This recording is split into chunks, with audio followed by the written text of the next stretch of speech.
The daughter of the village's humblest family disappeared with a horse. While the elite mocked her obsession with animals, the truth behind her disappearance silenced even the most skeptical. The frost-laden air bit at Lily Martinez's cheeks as she slipped out of bed before dawn. Through the thin trailer walls, she could hear her parents' exhausted breathing, the deep, heavy rhythm of those who had fallen asleep with aching muscles and calloused hands. They wouldn't wake for another hour. Good. She needed this time for herself. Lily's fingers found the small framed photograph on her makeshift nightstand, a wooden crate draped with a colorful serape. Her grandmother's weathered face smiled back at her, dark eyes crinkling at the corners beneath a headscarf that couldn't quite contain her rebellious silver curls. Lily traced the outline of her abuela's face with her fingertip. "Te extraño," she whispered. 5 years had passed since pneumonia had taken her grandmother, but some mornings the loss felt as fresh as yesterday. The trailer creaked as she moved quietly through the cramped space, pulling on her heaviest sweater and the boots she'd found at a church donation center. They were a size too big, but with 2 pairs of socks, they worked well enough against the Wyoming autumn chill. Outside, Broken Creek was still draped in darkness, the surrounding mountains mere shadows against a navy sky studded with fading stars. Lily hugged herself against the cold, her breath forming small clouds that dissipated into the darkness. The workers' section of Broken Creek, trailers and small homes clustered together on the edge of town, was silent except for a distant dog's bark. Far across the valley she could see the golden windows of the Blackwood mansion, always lit, as if wealth meant never having to acknowledge night or day. Her mind drifted back to yesterday's science class, the memory making her stomach tighten. Mrs. Henderson had announced a group project on local ecosystems, and Lily had watched as students quickly formed their groups, exchanging glances that clearly communicated, "Not the Mexican girl." "Looks like you'll be working alone again, Lily," Mrs. Henderson had said, not unkindly but with resignation, as if this separation was simply the natural order of things. From the back of the class, Tyler Blackwood, Richard Blackwood's nephew, had snickered, whispering "Mexilixo," just loud enough for those nearby to hear. The slur, a cruel combination of Mexican and trash, had become her unofficial nickname since 6th grade. Lily shook the memory away. She had better things to do than dwell on people who had decided her worth based on her last name and the color of her skin. Near the edge of the Martinez property, a small garden shed housed her secret, a makeshift animal sanctuary. Inside, she kept supplies salvaged from dumpsters and thrift stores. Old towels, cardboard boxes lined with newspaper, medicine droppers, and a carefully organized collection of herbs her grandmother had taught her to identify.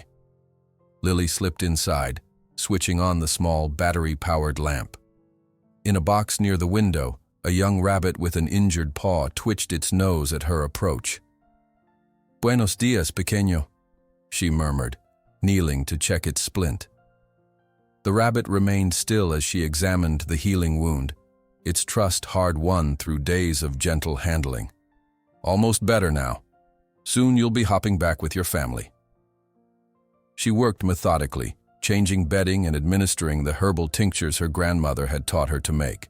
This knowledge, passed down through generations of women in her family, was the one thing no one at Broken Creek High School could take from her.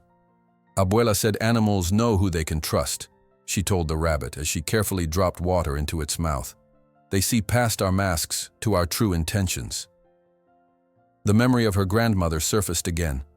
7-year-old Lily watching in wonder as Abuela gently cradled a fallen sparrow with a broken wing, singing an ancient lullaby in Spanish while applying a poultice of herbs to the injury. "Animals speak their own language, mi amor," her grandmother had explained, "but they understand the language of the heart better than most humans."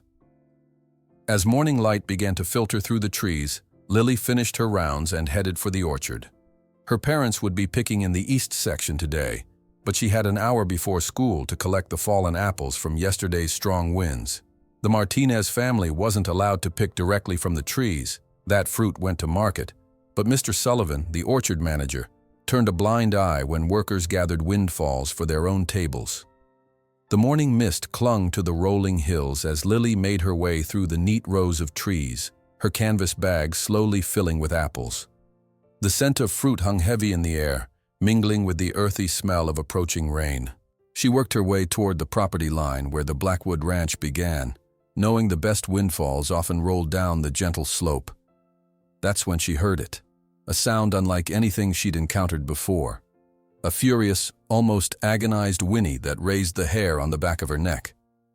Lily froze, her bag of apples forgotten as the cry came again, echoing across the valley. Curiosity pulled her forward, toward the fence line that separated the orchard from Blackwood land. Through a break in the trees, she saw a large paddock set apart from the main stables. Inside, a horse unlike any she'd ever seen paced frantically. Even from a distance, Lily could see it was magnificent, powerfully built with a coat so black it seemed to absorb the morning light. The horse reared suddenly, front hooves pawing at the air in what seemed like frustrated rage. "Quite a beast, isn't he?" Lily startled, turning to find Diego, one of the stable hands from the Blackwood Ranch, leaning against the fence. He was in his 50s with deep lines etched around his eyes from years of outdoor work. "I've never seen a horse like that," Lily admitted, moving closer to the fence. "He seems angry, scared?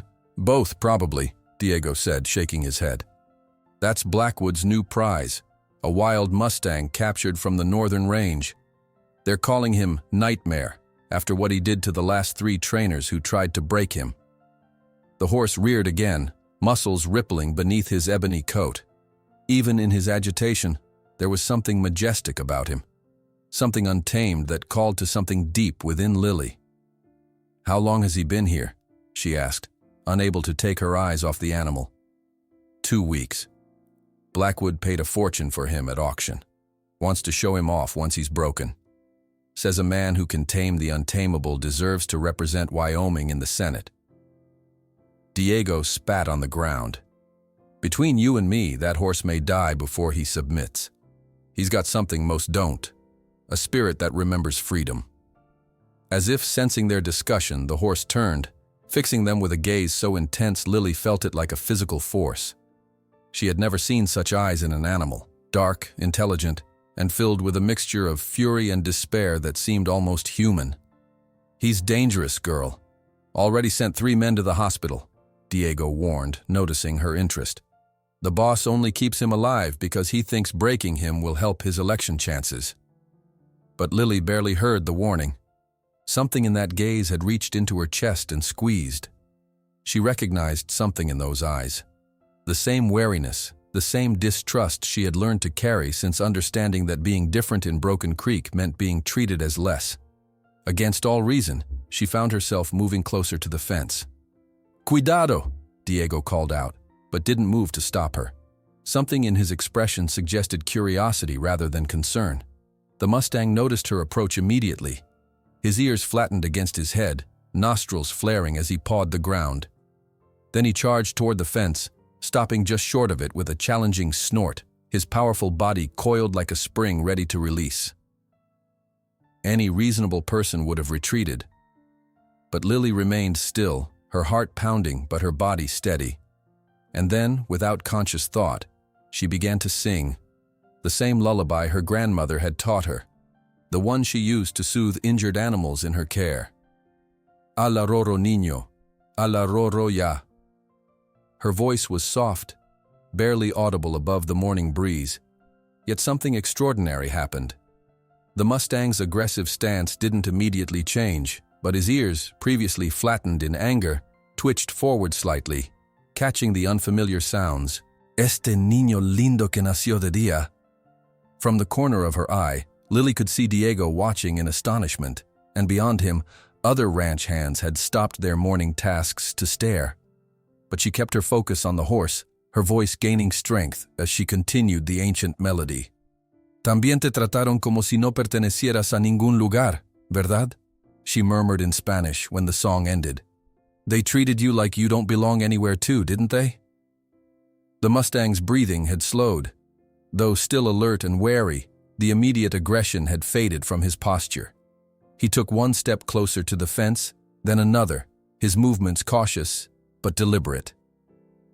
Lily remained motionless, even as her heart hammered against her ribs.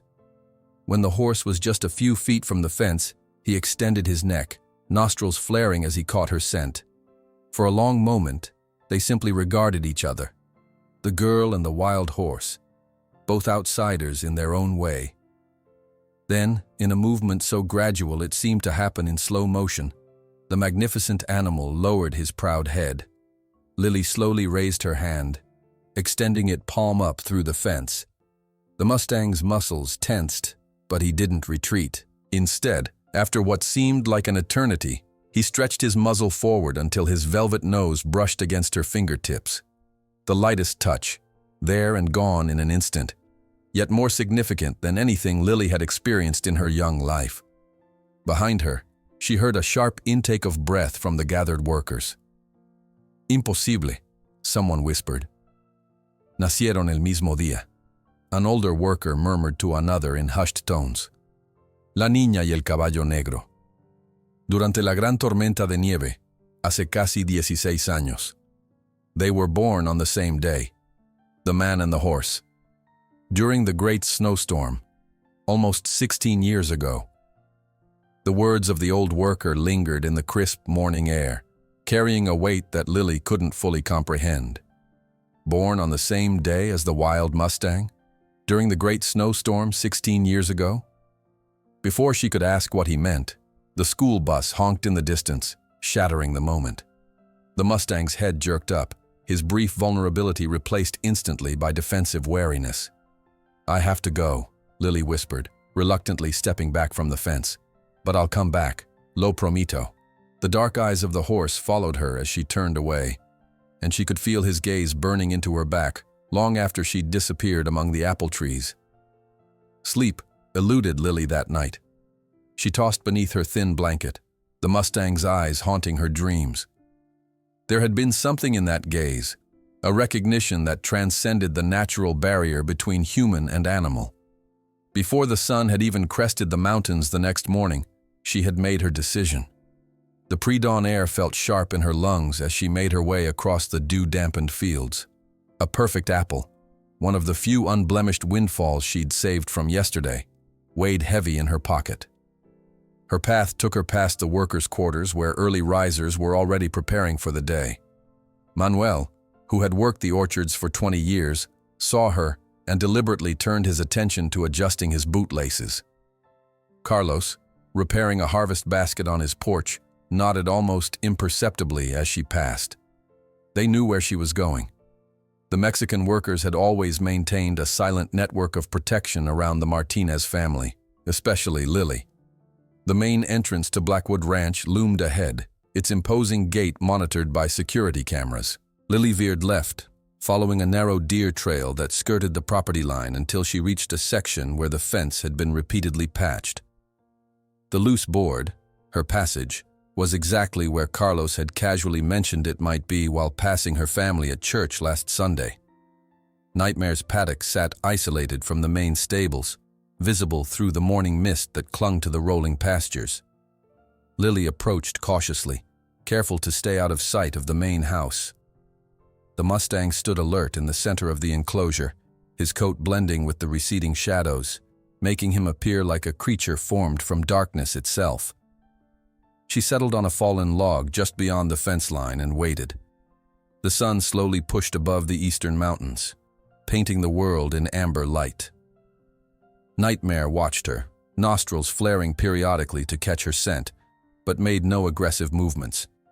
When she was certain no ranch hands were nearby, Lily began to sing softly, the same lullaby as yesterday. The Mustang's ears swiveled forward immediately. "I brought you something," she said when the song ended, producing the apple from her pocket and placing it gently on the ground between them, just inside the fence. Then she opened the book she'd brought, her grandmother's weathered copy of 100 Years of Solitude, and began to read aloud in Spanish, her voice barely above a whisper. For an hour, she simply existed in the same space as the horse, reading words that he couldn't understand but seemed to appreciate nonetheless. Nightmare gradually moved closer to the fence, drawn by either her voice or the apple. Lily couldn't be sure which. When he finally approached the fence to investigate the fruit, she remained perfectly still, continuing to read as if she hadn't noticed. With cautious movements that spoke of deep trauma, the Mustang stretched his neck, sniffed the apple, and eventually took it between his teeth, retreating quickly to a safe distance before eating. Lily smiled but didn't interrupt her reading. This was their first exchange, a gift freely given and accepted with caution. The distant sound of truck engines signaled the arrival of the day crew. Lily closed her book, knowing her time was up. "I'll come back tomorrow," she promised softly, standing slowly to avoid startling the horse. "Hasta mañana, Nightmare." The name felt wrong in her mouth, a cruel label for a creature that deserved better. The next morning she returned before dawn, and the morning after that. A routine established itself naturally.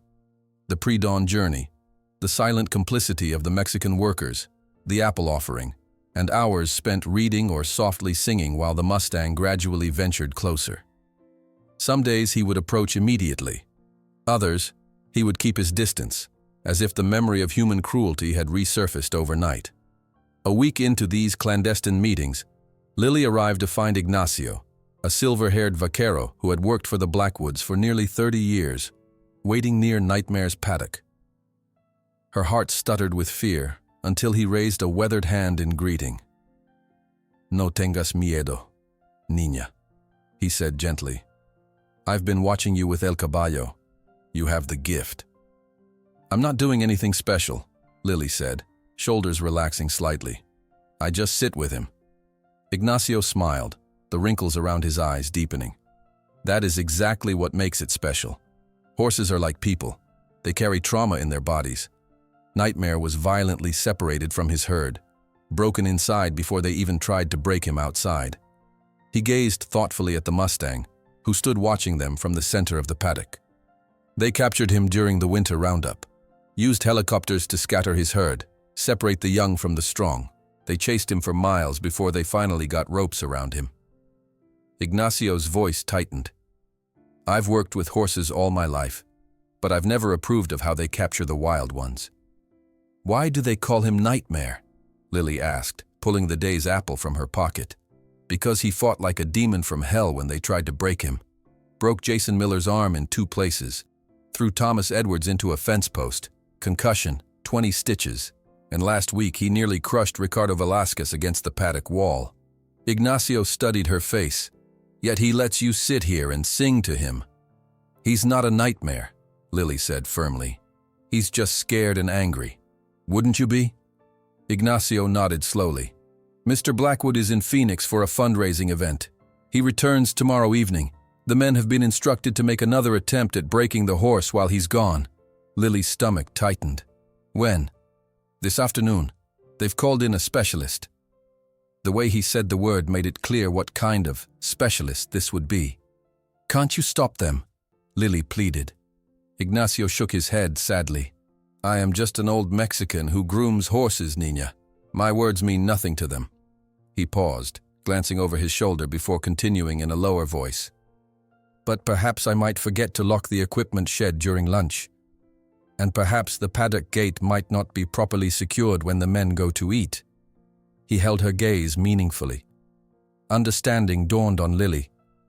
"Gracias, Ignacio." "De nada, niña." He touched her shoulder gently. "Be careful. This horse, he is special, but still dangerous. Wild things that have been hurt don't easily trust again." After Ignacio left, Lily approached the fence as usual. Nightmare seemed more agitated today, pacing restlessly within his enclosure. Perhaps he sensed the coming confrontation.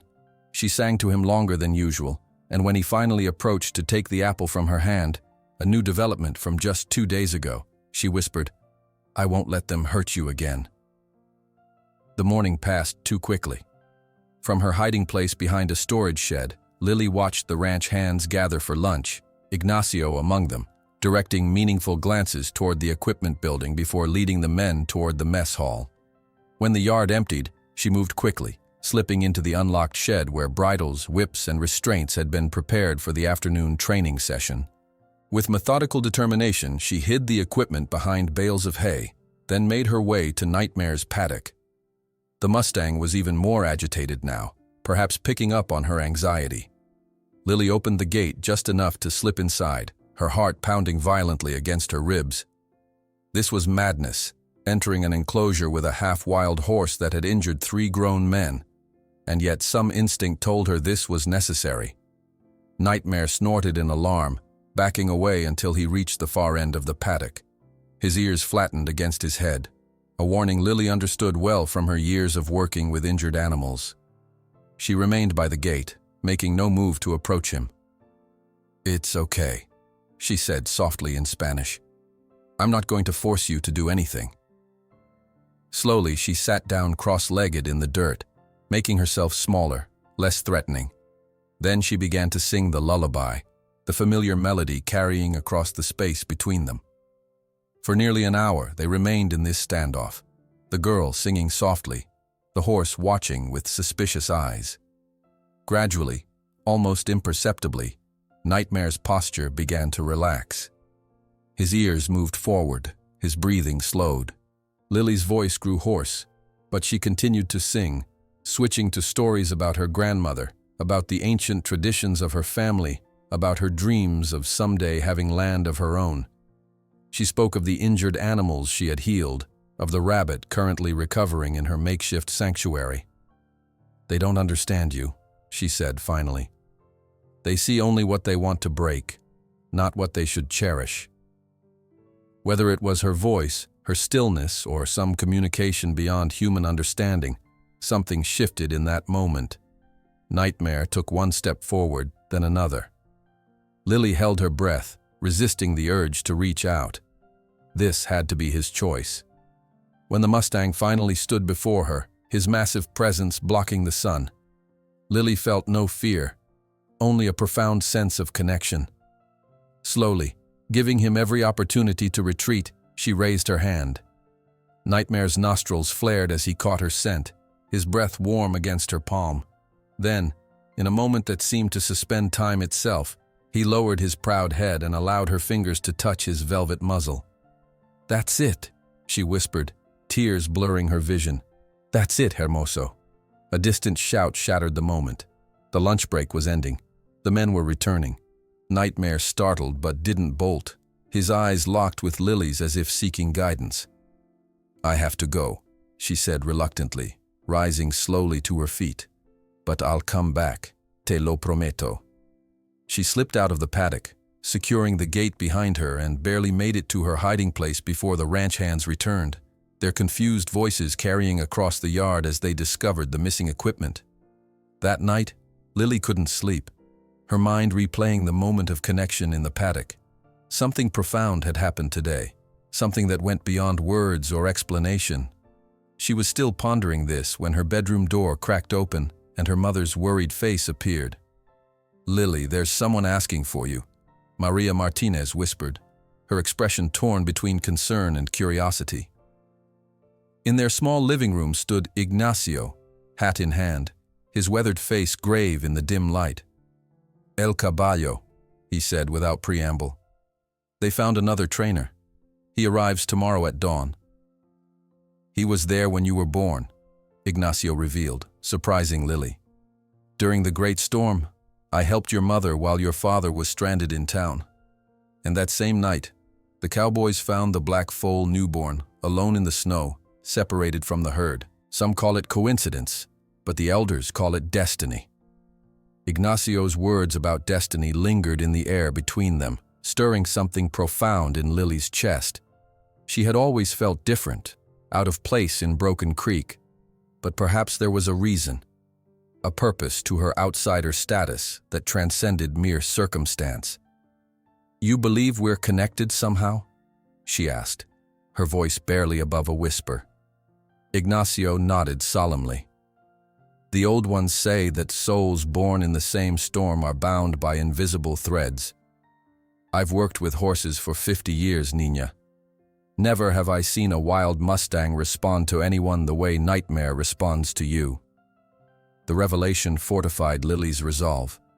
She arrived at the ranch earlier than usual the next morning, the eastern sky still painted in deep purples and blues. A heavy mist clung to the ground, wrapping the world in ethereal silver. She carried her backpack today, filled with books, her grandmother's old radio, and the day's offering, a particularly crisp apple she'd polished until it gleamed. As she approached Nightmare's paddock, she saw the Mustang standing perfectly still, his dark form silhouetted against the lightening horizon.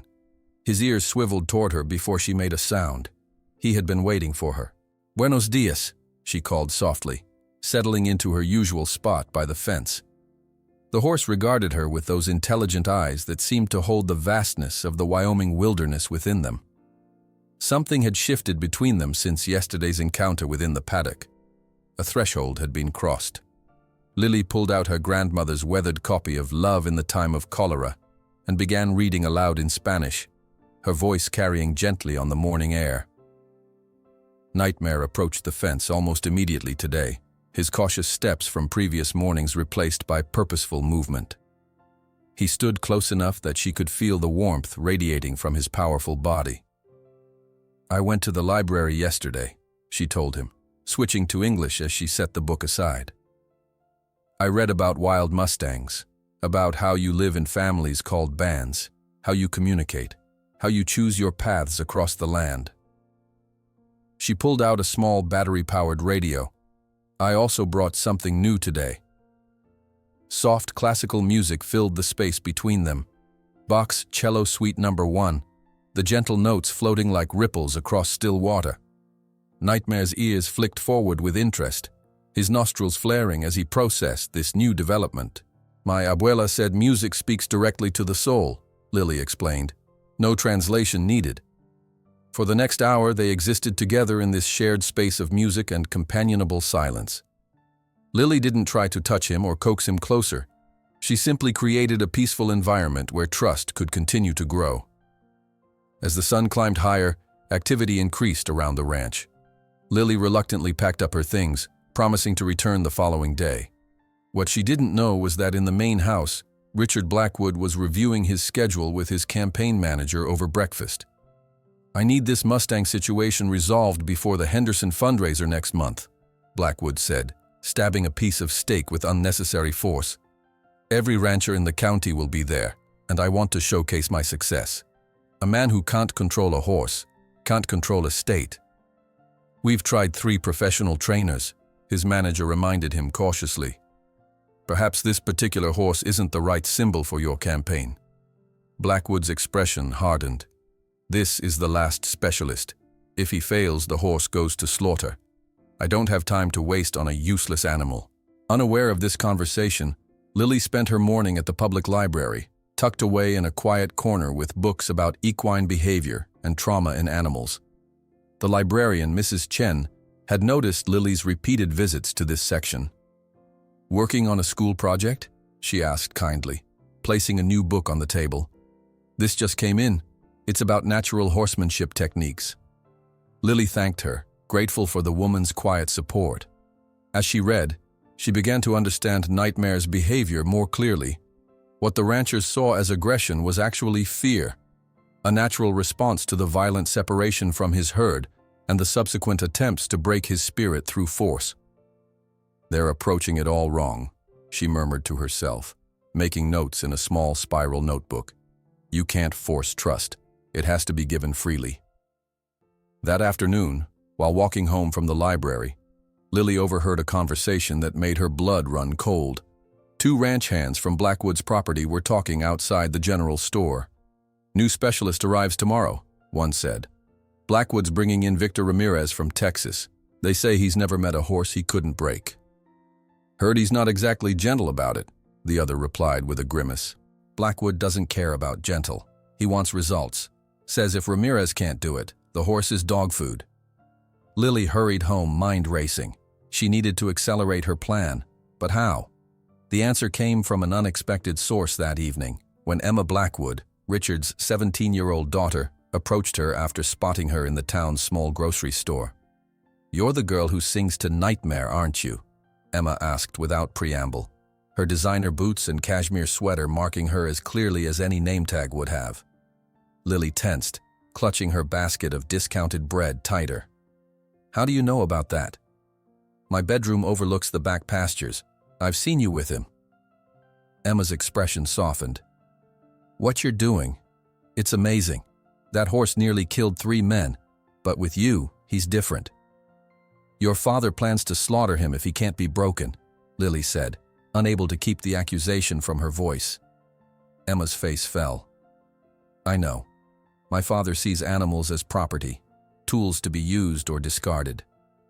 She hesitated, then added in a lower voice, "I could help you, you know.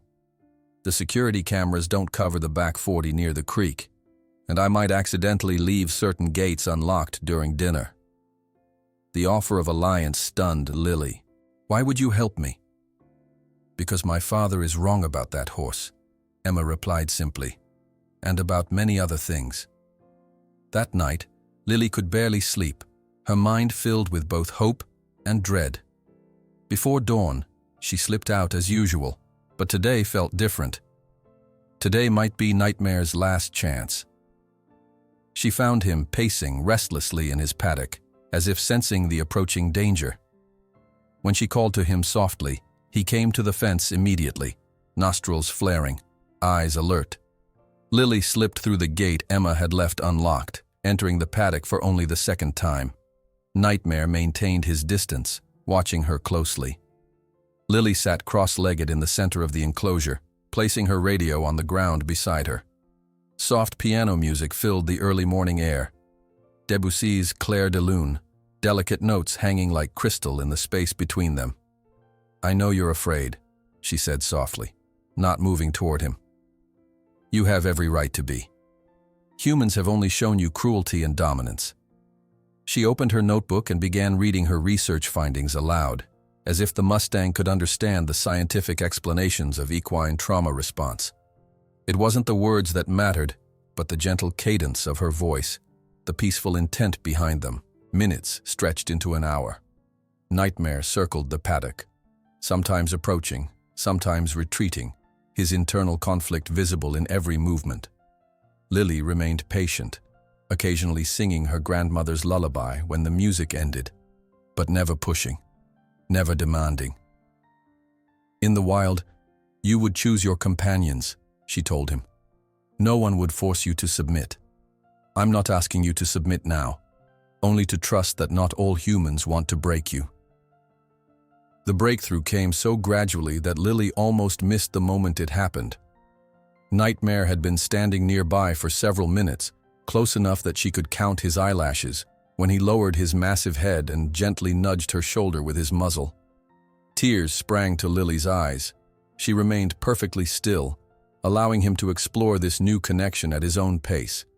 His breath was warm against her neck, his curiosity evident in each careful movement. "That's it," she whispered. "That's it, Hermoso." When she finally, carefully raised her hand to touch his cheek, he allowed it. A moment of surrender that represented not defeat, but the beginning of true partnership. Their peaceful communion was shattered by the sound of an approaching vehicle. Lily scrambled to her feet as a black truck pulled up to the main stable. A tall man in a black Stetson emerged, followed by Richard Blackwood himself. "That's him," Lily whispered to Nightmare, her heart sinking. "That's Victor Ramirez." Even from a distance, there was something cold about the specialist's demeanor as he surveyed the ranch, his eyes eventually settling on Nightmare's paddock.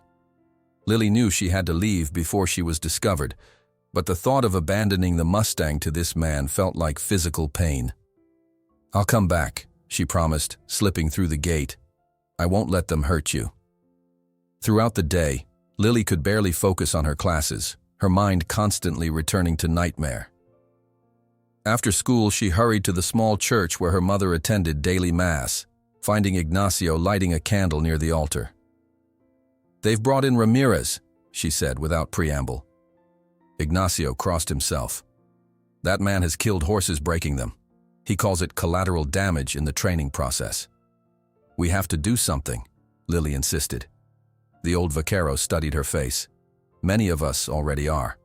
Word has spread about the girl who speaks the language of the Black Mustang. The Mexican workers will look the other way when you come. Some might even help."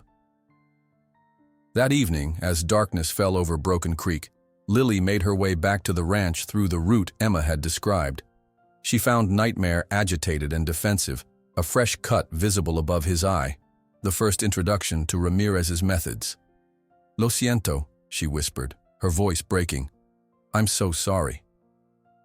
From her hiding place behind the feed storage, she watched as Blackwood approached Ramirez near the main stable. "Well," Blackwood demanded, "can you break him?" Ramirez spat tobacco juice onto the ground. "Every horse breaks eventually. Some just need more convincing than others." "I need results by the end of the week," Blackwood insisted. "I don't care about the price. I want that horse broken before the Henderson fundraiser." "And if I can't deliver?" Ramirez asked coolly. "Then the horse goes to slaughter. I'm not wasting any more time on a worthless animal." The brutal declaration hardened Lily's resolve. That night, she met secretly with Emma, Ignacio, and several of the Mexican ranch hands in the small prayer room behind the church. Together, they formulated a plan to help Nightmare and to expose Blackwood's callousness toward the animals in his care. The next 3 days followed a nerve-wracking pattern. Each morning before dawn, Lily would spend precious time with Nightmare, strengthening their bond, while Emma created diversions to keep security personnel occupied. Each afternoon, Ramirez would employ increasingly harsh methods that left the Mustang more traumatized but still unbroken. On the third morning, Lily arrived to find Nightmare standing at the fence waiting for her, his intelligent eyes following her every movement. For the first time, she brought no books, no music, no distractions, just herself and the depth of connection they had built. "You trust me now, don't you?" she asked softly, extending her hand through the fence. The Mustang pressed his muzzle into her palm without hesitation, his breath warm against her skin. With careful movements, she stroked his face, his neck, eventually reaching to touch his ears, sensitive areas that traumatized horses rarely allowed humans to touch. A soft gasp behind her made Lily spin around. A man stood watching from the shadow of the feed shed, camera in hand. For a terrifying moment, she thought she'd been caught by one of Blackwood's security team, but then she recognized him. Michael Bennett, a reporter for the local newspaper. "Please don't," she began, stepping protectively in front of the fence. "That's remarkable," Bennett said, lowering his camera. "I've been investigating Blackwood's treatment of animals for weeks, but I never expected to find this." "A Mexican girl sneaking onto private property?" Lily asked bitterly. "A natural horse whisperer connecting with an animal everyone else has failed to reach," he corrected gently. As the sun rose higher, casting long shadows across the paddock, Lily realized her time was running out. Ramirez would arrive soon for another brutal training session. With a heavy heart, she prepared to leave, promising Nightmare she would return. She had just reached the property line when she heard the commotion, angry voices, the sound of a truck engine revving, then a terrible pained whinny that tore through her like physical pain. Turning back, she saw Ramirez using a technique she had read about in horror, tying Nightmare's head to his raised leg, forcing the proud animal into a position of complete helplessness. "This breaks even the wildest ones," Ramirez was explaining to Blackwood. "Can't fight if they can't stand." The Mustang's eyes rolled in panic, his powerful body trembling with fear and rage. Something in Lily snapped. Lily. Before she could consider the consequences, she was running back toward the paddock, her voice rising in a furious shout. "Stop it! You're hurting him!" Blackwood whirled at the intrusion, his face darkening with recognition. "You're trespassing on private property, girl. And you're torturing an animal that's worth more than any election," Lily fired back, her fear overwhelmed by righteous anger. "This horse is my property," Blackwood said coldly. "Worth more than your entire family combined. If I find you here again, your parents will be reported for trespassing. And you know what happens to immigrants when the police get involved, don't you?"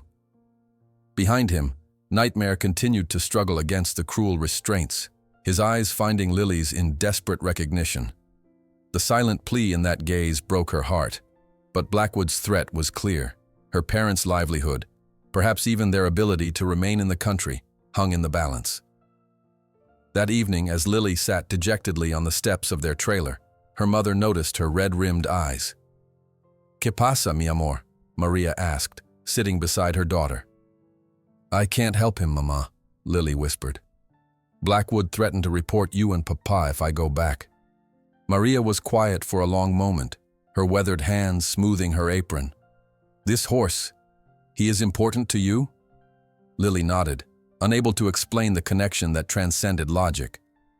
Your abuela would say that when souls recognize each other, no human law can keep them apart, Maria said softly. He misses you when you don't come. He waits for you now. Maria's words about souls recognizing each other lingered in Lily's mind all night, mingling with dreams of galloping freely across endless Wyoming plains. When dawn broke, her decision was already made. She would return to Nightmare, regardless of consequences. Ignacio was waiting for her at their usual meeting spot near the creek, his weathered face creased with concern. The men are talking, he said in hushed tones. Ramirez spent hours with the Mustang yesterday after you left. He's using methods even the other trainers won't touch. How badly is he hurt? Lily asked, her voice catching. The horse fights him still. His spirit remains unbroken. But his body... Ignacio shook his head. There's blood on the ground this morning. Fury rose in Lily's chest, hot and unfamiliar. She had spent her life navigating Broken Creek with quiet dignity, absorbing slights and insults without complaint. But this was different. This was cruelty against a creature that couldn't defend itself in a human world. I need to see him now, she insisted. Ignacio nodded, leading her through a back path where the security cameras couldn't reach. As they approached Nightmare's paddock, Lily's breath caught painfully in her throat. The proud Mustang stood in the corner, head hanging lower than she'd ever seen. Fresh cuts marked his glossy coat, and one eye was nearly swollen shut. Dios mío, she whispered, tears welling in her eyes. Ignacio squeezed her shoulder gently. I'll keep watch. The family is at breakfast. You have maybe 20 minutes. When Lily approached the fence, Nightmare's head lifted, his good eye finding her instantly. The recognition in his gaze was unmistakable, along with something that broke her heart further. Hope. Lo siento mucho, she whispered, slipping through the gate. I'm so sorry. The Mustang didn't approach immediately, wariness evident in his posture. Lily understood. After yesterday's session with Ramirez, his trust in humans would have regressed. She sat cross-legged in the dirt, making herself small and unthreatening, and began to hum the familiar lullaby. For several minutes, Nightmare remained in his corner, trembling slightly. Then, with halting steps that spoke volumes about his pain, he began to approach. When he finally stood before her, his massive frame casting her in shadow, Lily couldn't hold back her tears. What did they do to you? She asked, raising her hand slowly. To her surprise and relief, Nightmare lowered his muzzle into her palm without hesitation. Whatever Ramirez had done hadn't destroyed the connection they'd built. A commotion near the main house drew her attention. Through the morning mist, she could see Emma Blackwood engaged in a heated argument with her father on the terrace. Even from this distance, their body language told the story. Emma pointing toward the paddock, Richard dismissing her concerns with an impatient wave. Your time is running out, Lily told Nightmare softly, stroking his velvety nose. And so is mine. The sound of approaching vehicles ended their moment together. Lily slipped back through the fence, ducking behind a storage shed just as two large black SUVs pulled up to the main house. Men in expensive suits emerged, greeting Richard Blackwood with campaign enthusiasm. Donors, Ignacio explained when she rejoined him. Big money from Cheyenne. Blackwood will be showing them the ranch today. Including Nightmare? Especially the Mustang. He's telling everyone he's almost broken him, that by next week he'll ride him in the county parade. Lily's heart sank.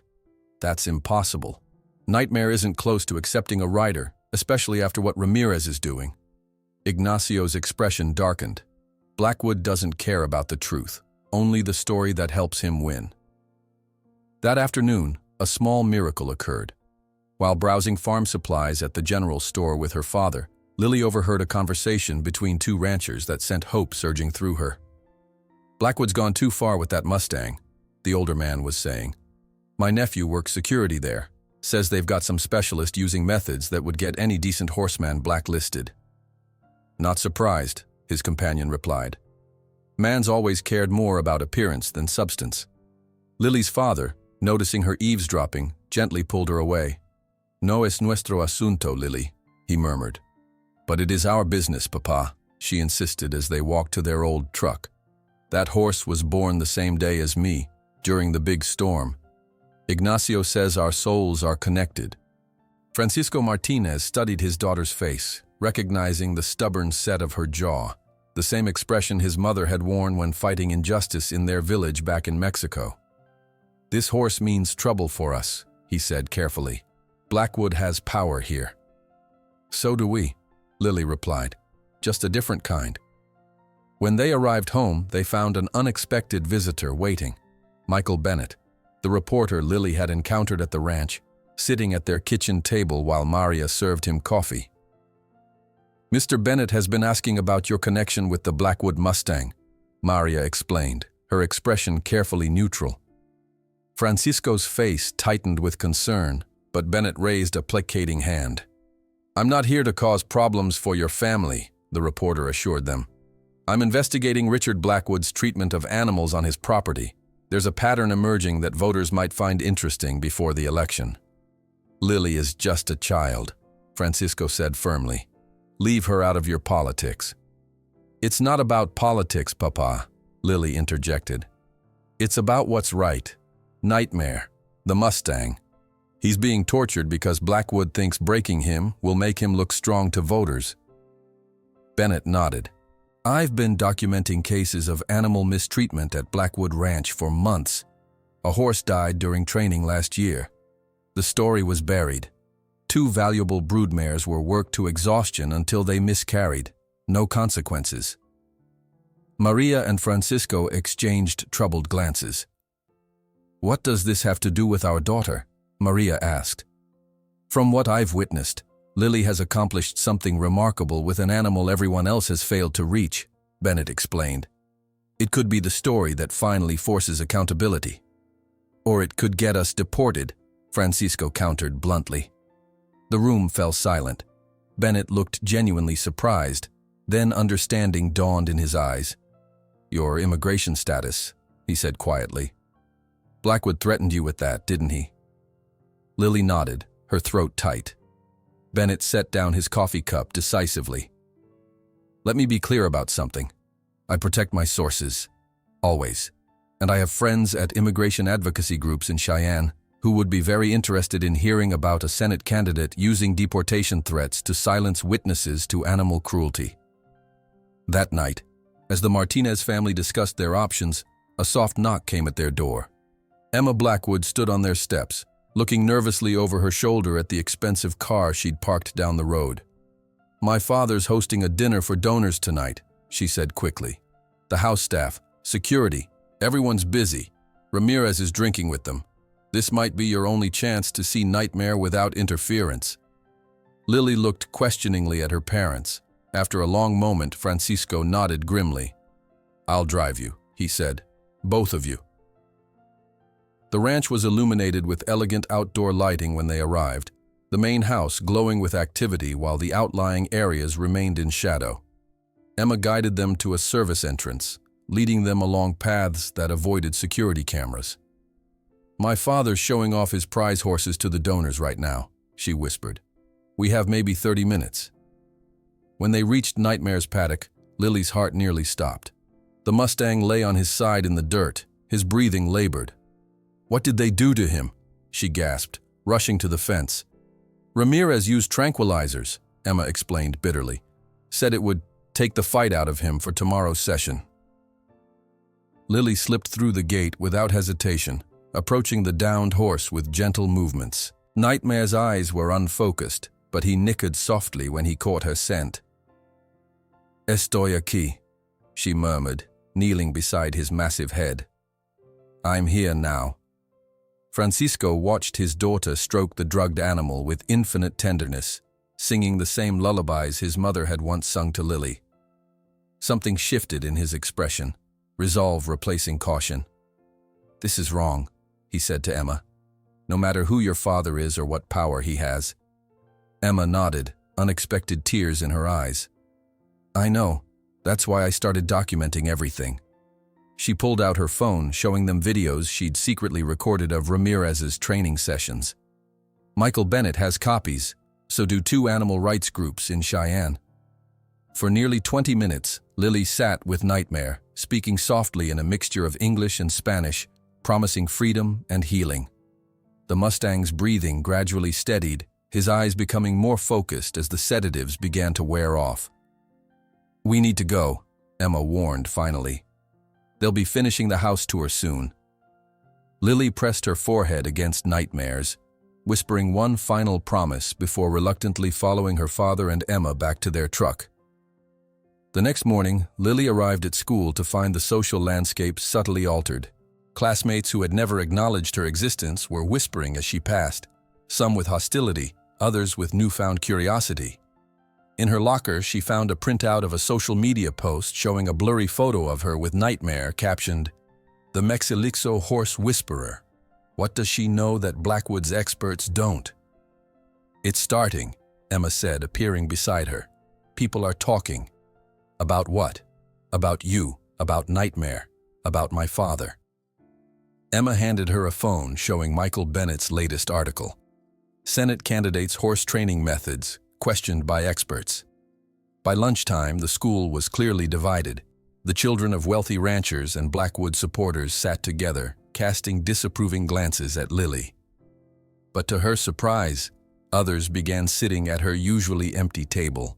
Children of ranch hands, the quiet Native American students who rarely engaged in school politics, even a few white students from middle-class families. "My dad says what Blackwood's doing to that horse is cruel," a sophomore girl named Sarah told her. "He says if you really can communicate with him, that's worth more than Blackwood's expensive trainers." The unexpected support left Lily speechless. After school, she found Ignacio waiting for her at the edge of the orchard, his expression grave. "Blackwood knows about the article," he said without preamble. "He fired 2 workers this morning, accusing them of speaking to the press." "Were they?" "No. But it sent a message to the rest of us." Ignacio sighed heavily. "He's moving up his timeline. Ramirez will begin intensive training tomorrow. 3 days, then the horse will either perform or be sent to slaughter." 3 days isn't enough time," Lily protested. "Nightmare needs weeks, maybe months to properly build trust." "Blackwood doesn't care about trust, only submission." Ignacio hesitated, then added, "There's more. He's installed additional security cameras around the paddock. Getting to Nightmare will be much more difficult now." That evening, an emergency meeting convened in the back room of the small church. Representatives from the Mexican community, several sympathetic ranch workers, Emma, Michael Bennett, and even the old Cherokee forest ranger who managed the nearby wildlife reserve gathered to discuss options. "The key is proving that Lily's approach works better than force," Bennett argued. "If we can document that, public opinion will force Blackwood to reconsider." "How do we do that with all the new security?" Emma asked. The forest ranger, Joseph Gray Eagle, spoke for the first time. "There are old ways into that property that no camera can see, ways the tribal people have known for generations. Plans were made, roles assigned. Emma would create distractions at key moments. Joseph would guide Lily along forgotten paths. The Mexican workers would accidentally leave certain gates unlocked. Michael Bennett would document everything discreetly." As the meeting concluded, Francisco Martinez stood, addressing the group with quiet dignity. "My family has lived carefully in Broken Creek for 16 years, he said. "We have kept our heads down, accepted less than we deserve, stayed quiet when we should have spoken.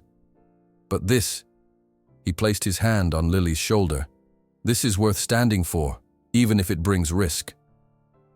"My father plans to slaughter Nightmare on Friday," Emma said, tears filling her eyes. "He's already hired the man who will do it.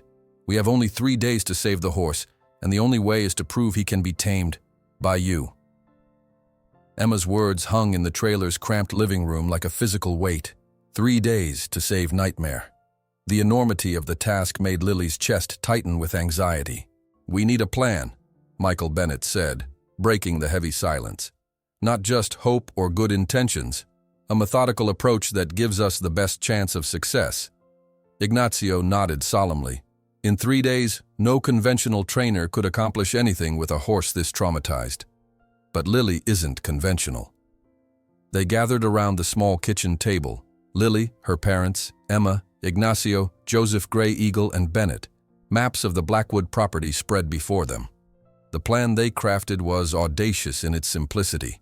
Emma would create diversions at strategic times, allowing Lily uninterrupted access to Nightmare during the crucial nighttime hours when the ranch was least staffed. "My father hosts dinner parties for campaign donors every evening this week," Emma explained, pointing to the main house on the map. "Security will be focused there. I can make sure certain paths remain unwatched." "What about the new cameras?" Francisco asked. Joseph Gray Eagle smiled faintly. "Cameras only see what they're pointed at. The old creek path follows a depression in the land, invisible to electronic eyes." As dawn approached, Lily prepared for her first clandestine session. She packed her backpack methodically, a small battery-powered lantern, her grandmother's worn blanket that carried familiar scents, and a recording of classical music that had seemed to soothe Nightmare previously. "You need sleep," Maria cautioned, watching her daughter with worried eyes. "I'll sleep when he's safe," Lily replied, slinging the backpack over her shoulder. The eastern sky was just beginning to lighten when Lily met Joseph at the arranged spot where the orchard bordered the wild creek.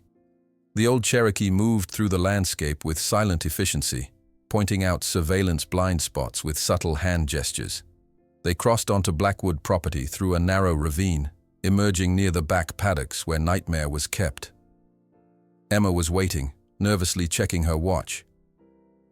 "Security just started their rounds on the opposite side," she whispered.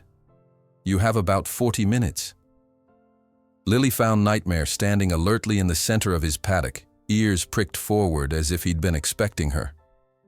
The cuts and abrasions from Ramirez's training were starkly visible in the pale morning light. "I'm here," she said softly, slipping through the gate Emma had unlocked. Nightmare's response was immediate, a low, rumbling nicker that seemed to vibrate through the ground between them. He approached cautiously, nostrils flaring to capture her scent, confirming what his eyes told him. Lily remained still, allowing him to set the pace of their interaction. When he finally stood before her, she raised her hand slowly to his muzzle. The moment of contact sent a current of emotion through her. Relief, connection, and something deeper that defied simple naming.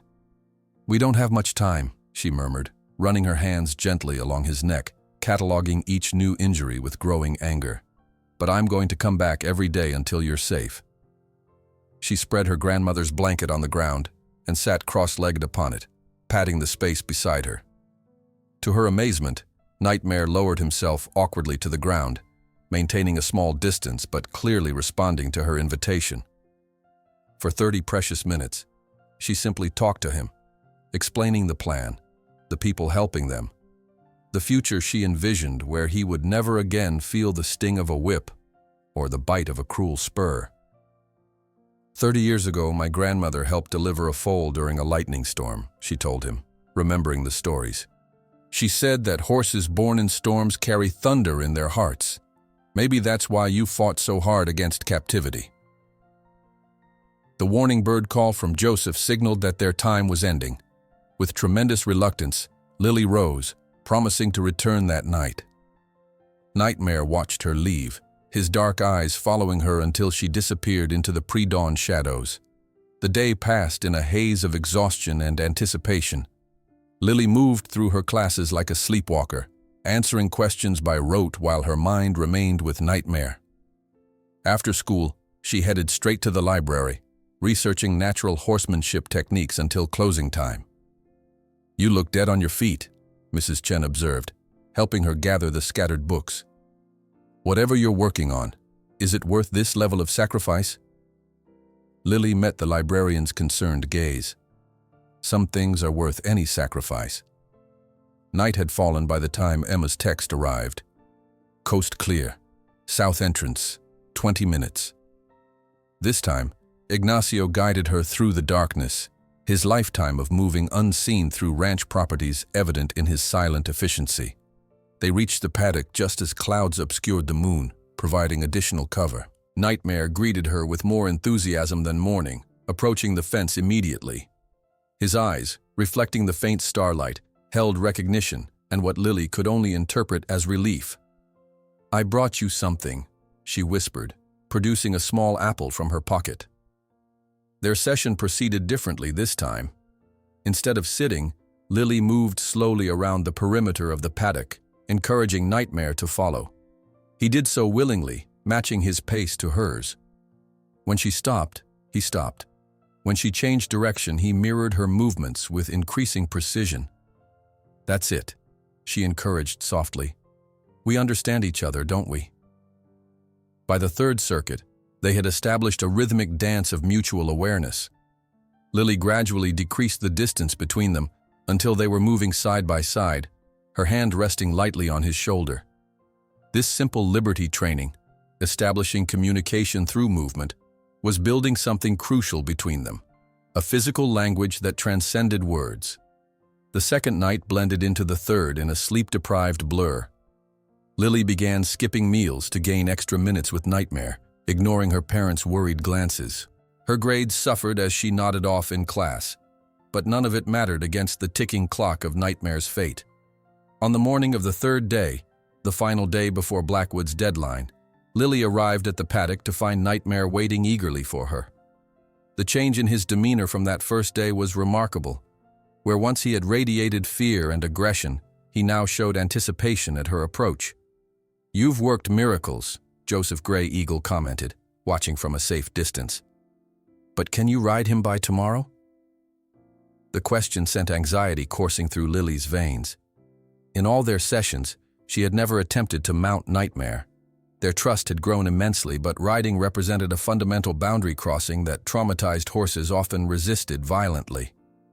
"I don't know," she admitted, "but I have to try." That evening, an unexpected ally appeared at the Martinez trailer, Dr. Sarah Williams, the local veterinarian who occasionally treated ranch animals at Blackwood's property. "Emma asked me to come," she explained, handing Lily a small jar. "It's a natural salve for his cuts.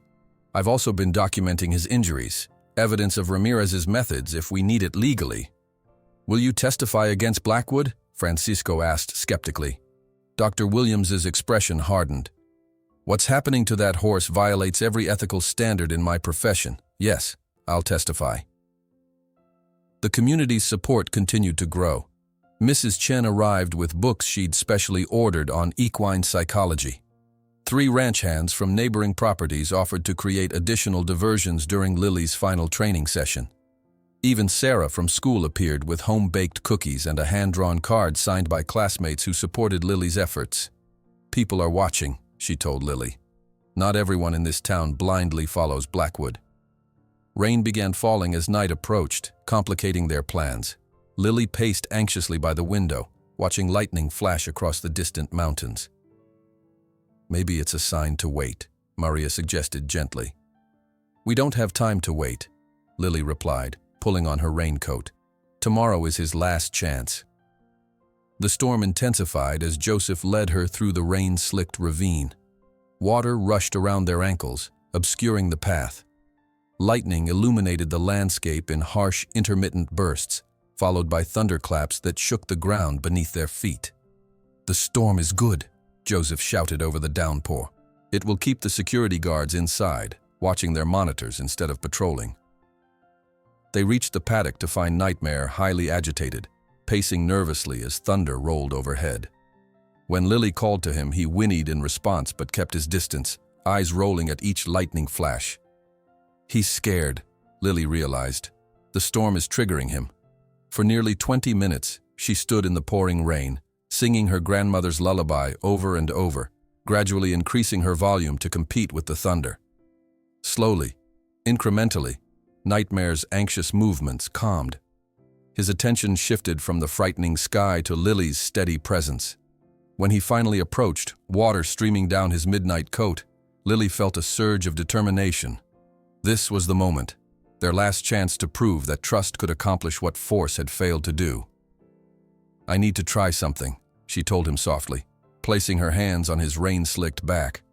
With careful, telegraphed movements, she gathered a handful of his mane and positioned herself alongside his shoulder. Nightmare tensed, but remained still, his breathing synchronizing with hers, as she had trained him to do. "I'm going to ask something difficult," she murmured in his ear. "You can say no. I won't force you." The moment stretched between heartbeats, Lily gathering her courage, Nightmare sensing her intent.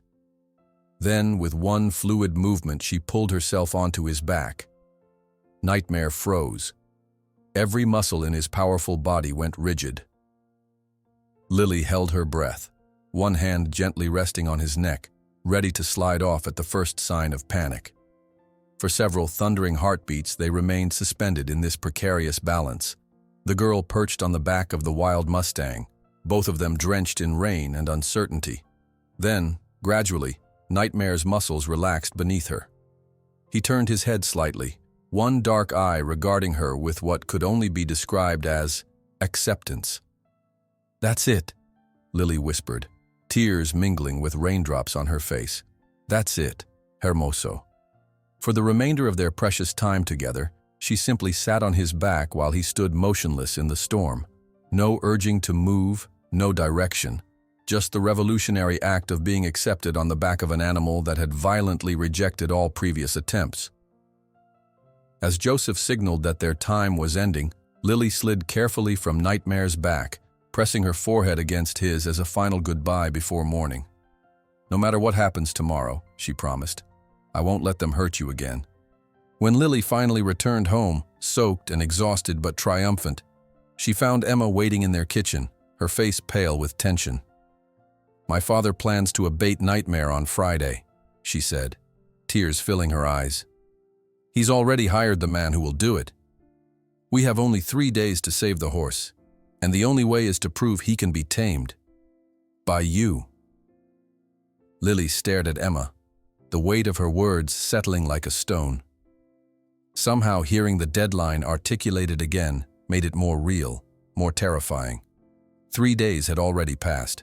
Tomorrow was the day of reckoning. "But I thought the demonstration was the final test," Lily said, her voice hoarse from exhaustion and singing in the rain. Emma shook her head, raindrops falling from her hair onto the Martinez's worn linoleum floor. "My father never intended to keep Nightmare if he couldn't be useful for the campaign. The abatement was always his backup plan." Francisco placed a protective hand on Lily's shoulder. "Then we make the demonstration count. We show everyone what Lily and the horse can do together." The kitchen fell silent as the implications settled over them. Michael Bennett was the first to speak, his reporter's pragmatism cutting through the despair. "We need to make this public," he said decisively. "Blackwood thrives on secrecy and private deals. Let's drag this into the sunlight where he can't hide." By sunrise, word had spread throughout Broken Creek. Bennett had published an article overnight. Local teen forms miraculous bond with unbreakable Mustang. Public demonstration set for today. The story included a blurry photo of Lily sitting on Nightmare's back in the rain, her face barely visible, but the connection between them unmistakable. Lily awakened after just 3 hours of fitful sleep to find her phone filled with messages, classmates offering support, community members promising to attend, even a text from Mrs. Chen saying the library would close early so she could witness the demonstration. "It's working," Emma reported breathlessly when she called. "My father is furious about the article. He's been on the phone all morning with his campaign manager. They're trying to figure out how to spin this." As Lily prepared to leave for school, her mother handed her a small cloth pouch filled with dried herbs. "Your abuela's protection," Maria explained, her eyes shining with unshed tears. "For both you and the horse." School passed in a blur of whispers and sidelong glances. Teachers pretended not to notice that Lily was barely present, her mind focused entirely on the afternoon ahead. At lunch, Sarah slid into the seat beside her, followed by a handful of other students who had never acknowledged her before. "We'll all be there," Sarah promised. "My dad's bringing his friends from the Historical Preservation Society, too." Lily managed a grateful smile, too exhausted for words. The support was unexpected and overwhelming. For years, she had existed on the periphery of Broken Creek society, visible but unseen, present but ignored. Now, suddenly, people were looking at her, really seeing her, for the first time.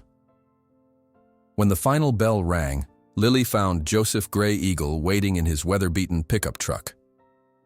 "The old ones say that today the truth will speak with a clear voice," he told her as they drove toward Blackwood Ranch. "Even those who do not wish to hear it will have no choice." The ranch entrance was already crowded when they arrived. Cars lined the long driveway, and a small group of protesters, mostly young people from the Latino community and the nearby reservation, held handmade signs reading "Mustangs Deserve Freedom" and "Stop Blackwood's Animal Cruelty." Richard Blackwood stood on the porch of the main house, surrounded by security personnel and campaign staff. His face was a mask of barely controlled rage as he watched the growing crowd. When he spotted Lily emerging from Joseph's truck, his eyes narrowed dangerously. Michael Bennett approached, camera in hand, his press credentials prominently displayed. "Mr. Blackwood, is it true that you plan to have this Mustang destroyed if your trainers couldn't break him?" "That's a ridiculous accusation," Blackwood replied smoothly, years of political training evident in his tone. "We always intended to find the best approach for this particular horse. That's why we're hosting this demonstration today, to showcase innovative training methods." The lie was so effortless, so polished that Lily felt a surge of helpless anger. Before she could respond, Emma appeared at her father's side, her expression resolute. "That's not true, Dad," she said clearly, her voice carrying to the nearest reporters. "You told Victor Ramirez that the horse would be destroyed if he couldn't break him by the end of the week. I heard you." A murmur rippled through the gathered crowd. Blackwood's smile became strained, his hand gripping Emma's shoulder with barely concealed fury. "My daughter misunderstood a private conversation," he said through clenched teeth. "Now, shall we proceed with the demonstration?" The crowd followed as Blackwood led the way to Nightmare's paddock. Lily's heart sank when she saw the Mustang pacing anxiously, clearly distressed by the number of unfamiliar people surrounding his enclosure. Ramirez stood nearby, arms crossed over his chest, a skeptical smirk playing at his lips. "He's afraid," Lily whispered to Joseph. "There are too many people." "Show them what respect looks like," the old man replied. "Let the contrast speak for itself." As Blackwood prepared to address the crowd, Bennett stepped forward with unexpected authority. "Before we begin," the reporter announced, "I think it's important that everyone understand what this horse has endured." He held up his tablet, displaying photographs of Nightmare's injuries from Ramirez's training sessions. "These methods are considered outdated and cruel by most modern equestrians." Blackwood attempted to interrupt, but Bennett continued, his voice rising. "And for comparison, I'd like Dr. Sarah Williams to explain the approach that Lily Martinez has been using." The veterinarian stepped forward, her professional credentials lending weight to her words as she explained the principles of trust-based training versus force-based breaking. "What you're about to witness," she concluded, "is not just a different method. It's a fundamentally different relationship between human and horse." Blackwood's patience visibly frayed. "Enough lecture. Let's see if the girl can actually do anything with this dangerous animal, or if this has all been a waste of time." All eyes turned to Lily as she approached the paddock gate. The pressure was overwhelming, dozens of strangers watching, Nightmare already agitated, Blackwood and Ramirez waiting for her to fail. For a moment, she froze, doubt clouding her mind. Then, from the crowd, she heard her father's voice, soft but clear. "Recuerda por qué estás aquí. Remember why you're here." Drawing a deep breath, Lily opened the gate and stepped inside. Rather than approaching Nightmare immediately, She moved to the center of the paddock and sat cross-legged in the dirt, her back to the audience. Then, ignoring the murmurs of confusion, she began to sing her grandmother's lullaby. The crowd fell silent as the simple melody floated across the paddock. Nightmare, who had been circling anxiously, stopped and turned toward Lily's voice. His ears, previously flattened against his head, swiveled forward. "What is she doing?" someone whispered loudly. "Showing him that nothing has changed between them," Joseph answered, his voice carrying in the hush, "that she is still the same person who has earned his trust." For several minutes, Lily simply sang, allowing Nightmare to process her presence amid the chaos of strangers. Gradually, the Mustang's agitated movements calmed. His breathing slowed, matching the rhythm of her song. When she finally turned to face him, their eyes met across the paddock, a moment of recognition that seemed to exclude everyone else. With deliberate slowness, Lily rose to her feet and extended her hand, palm up. The collective breath of the audience seemed suspended as Nightmare considered her invitation. Then, with measured steps that demonstrated both caution and purpose, he began to approach. "Impossible," Ramirez muttered. "That horse should be attacking her." But Nightmare continued his approach until he stood before Lily, his massive head lowered to meet her outstretched hand. A ripple of amazement passed through the crowd as she stroked his muzzle, his neck, his shoulders, areas that Ramirez had been unable to touch without triggering violent resistance. For the next 20 minutes, Lily demonstrated everything they had practiced in their clandestine sessions.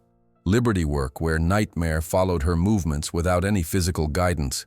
Ground exercises that showed his responsiveness to her subtle cues. Moments of connection where he seemed to anticipate her requests before she made them.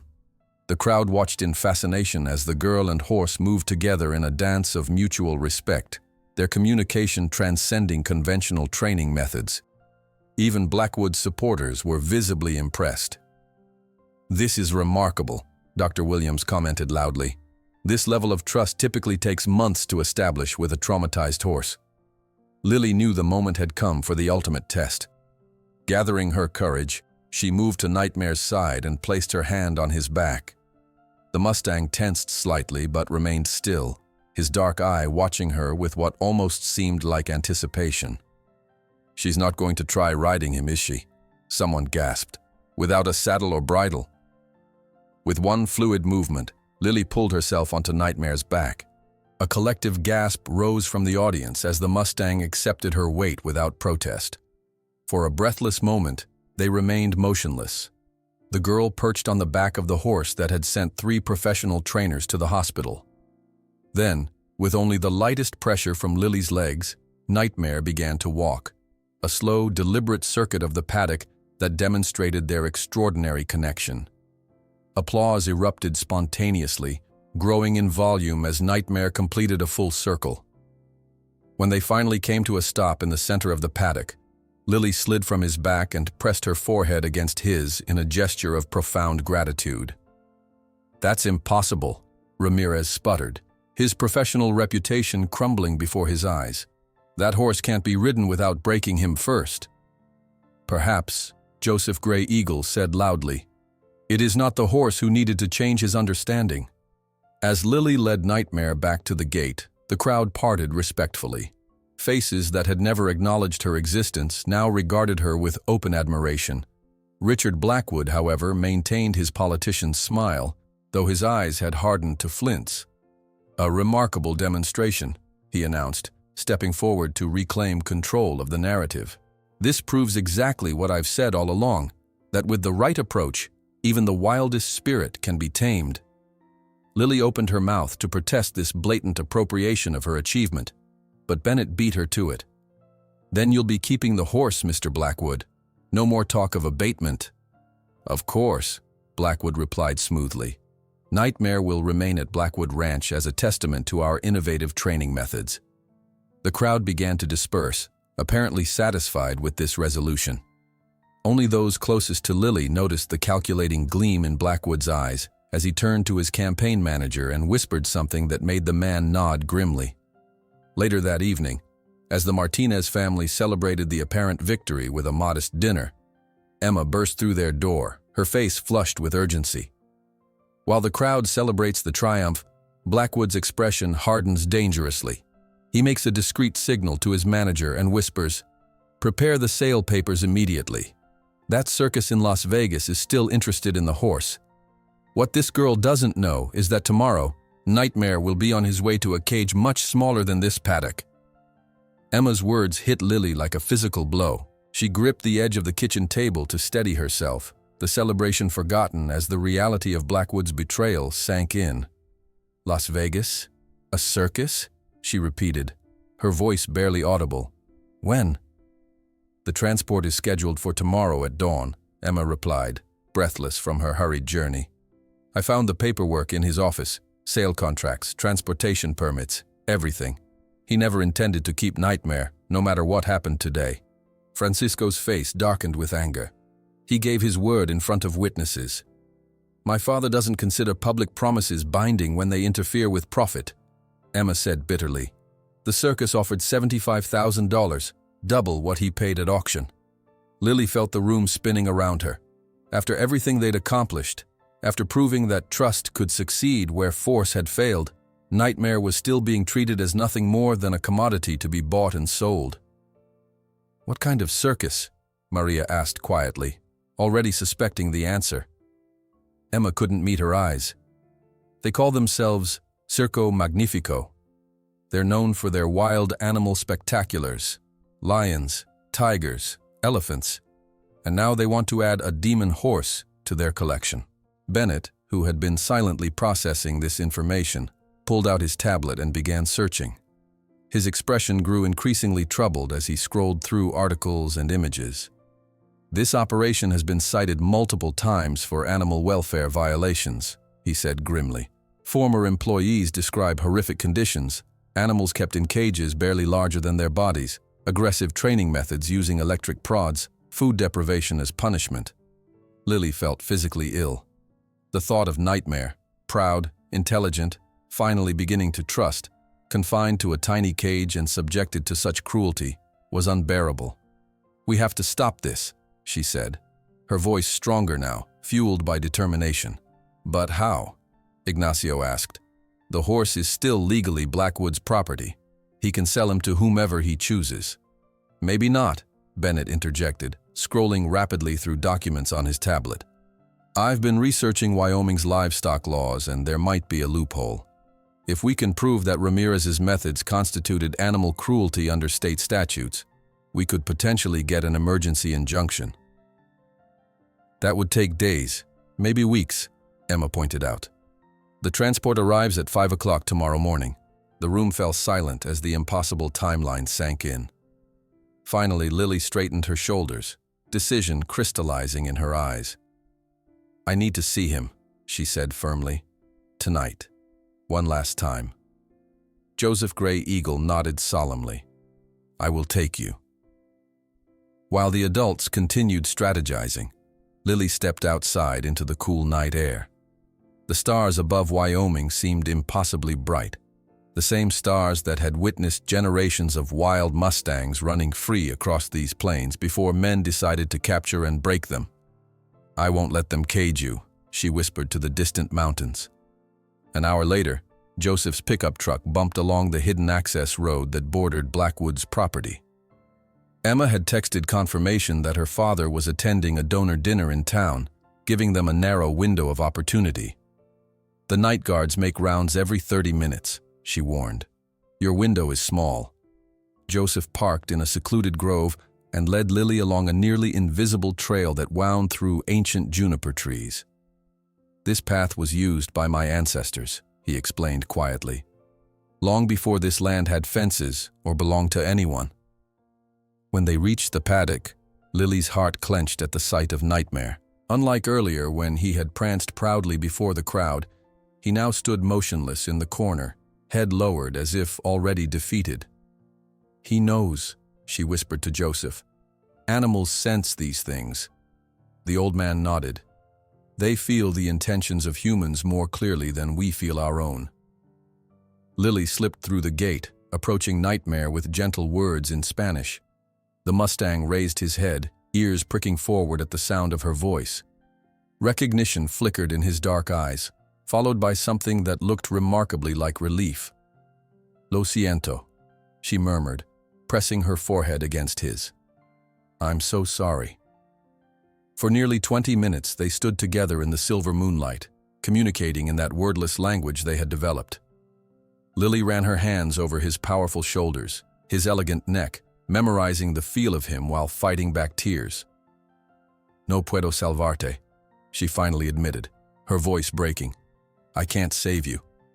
As if understanding her anguish, Nightmare gently nudged her shoulder, his breath warm against her tear-stained cheek. In that moment, Lily realized she was not the only one providing comfort. He was comforting her too. Joseph's low whistle signaled that guards were approaching. With a final embrace, Lily reluctantly left the paddock, her heart heavier than it had ever been. Back at the Martinez trailer, they found a small crowd gathered. Bennett continuing his research, Emma marking up maps of transport routes, Ignacio and several ranch workers discussing security rotations. To Lily's surprise, Dr. Williams had arrived with detailed documentation of Nightmare's injuries. "I've contacted colleagues at the State Veterinary Association," the doctor explained. "They're horrified by the evidence but say without a court order, we can't legally intervene in the sale." The night deepened as they exhausted option after option, each one reaching the same insurmountable obstacle: time. By midnight, a palpable sense of defeat had settled over the group. "Maybe we could offer to buy him," Francisco suggested desperately, knowing even as he spoke that their family's entire savings wouldn't match the circus's offer. It was nearly 1 a.m. when Bennett received a call that changed everything. His face grew increasingly animated as he listened, scribbling notes frantically. "That was my contact at the Las Vegas Sun," he announced after hanging up. "I asked him to investigate Circo Magnifico. Turns out they're under federal investigation for multiple violations of the Animal Welfare Act. 3 of their elephants were confiscated last month." "Does that stop the sale?" Maria asked hopefully. Bennett shook his head. "Not automatically, but it gives us ammunition for public pressure." Working with feverish intensity, Bennett drafted an explosive exposé connecting Blackwood's sale to the controversial circus. Within an hour, the article was published online. "Senate candidate sells prized Mustang to circus under federal investigation." By 3 a.m, the story had been picked up by regional news outlets. Emma's phone buzzed constantly with notifications as social media erupted with outrage. Videos of Lily's gentle demonstration with Nightmare were being shared alongside historical footage of circus animal abuse, creating a damning contrast. "It's working," Emma reported, scrolling through comments. "People are furious. My father's campaign office is being flooded with calls." Lily felt a flicker of hope, but time was running out. Outside, the eastern sky was beginning to lighten. Dawn was approaching, bringing with it the transport that would take Nightmare away forever. At 4:30 in the morning, they received unexpected support. Carlos Martinez, Lily's uncle who worked as a truck driver, called with news that spread like wildfire through the Latino community. A peaceful protest was forming at the entrance to Blackwood Ranch. Workers from surrounding farms, members of the reservation, and concerned citizens were gathering to block the transport vehicle. "We need to be there," Lily insisted, already pulling on her jacket. They arrived to find nearly 100 people lining the ranch entrance, their vehicles parked strategically to narrow the access road. News vans had appeared, cameras capturing the growing crowd holding handmade signs, "Shame on Blackwood" and "Freedom for Nightmare." Richard Blackwood stood on his porch, face contorted with fury as he watched the demonstration unfold. When he spotted Lily emerging from Joseph's truck, he stormed down to confront her. "This is your doing," he snarled, jabbing a finger toward her. "You and your illegal family stirring up trouble." Francisco stepped protectively in front of his daughter. "The only illegal activity here is selling an animal to a business under federal investigation for cruelty." "That horse is my property," Blackwood insisted, his politician's veneer cracking under pressure. "I can sell him to whoever I damn well please." "Then perhaps you should explain that to your voters." Bennett suggested calmly, gesturing to the news cameras recording every word. Blackwood's face paled as he realized the public relations disaster unfolding in real time. His campaign manager appeared at his side, whispering urgently in his ear. After a tense moment, Blackwood's expression shifted to one of calculated reasonableness. "Perhaps we've all been hasty," he announced, loud enough for the cameras to catch. "In light of these concerning allegations about the circus, I'll naturally need to reconsider the sale." A cheer rose from the protesters, but Lily felt no relief. This was merely a tactical retreat. Blackwood would simply find another buyer once the media attention faded. As if confirming her fears, he leaned closer to her family, his voice dropping to a menacing whisper. "This changes nothing. The horse will be gone by the end of the week, one way or another." The standoff continued as dawn broke fully over the Wyoming landscape. The transport truck remained idling at the entrance, unable to pass through the human blockade.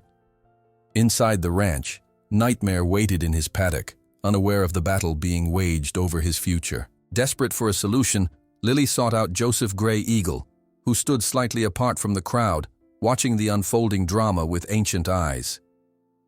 "There must be something we can do," she pleaded. "Some way to save him permanently, not just delay the inevitable." The old man was quiet for a long moment, his weathered face thoughtful. Then he turned to her with unexpected intensity. "This is not just about a horse," he said, his voice carrying a weight that silenced Lily's frantic thoughts. "This has become a test.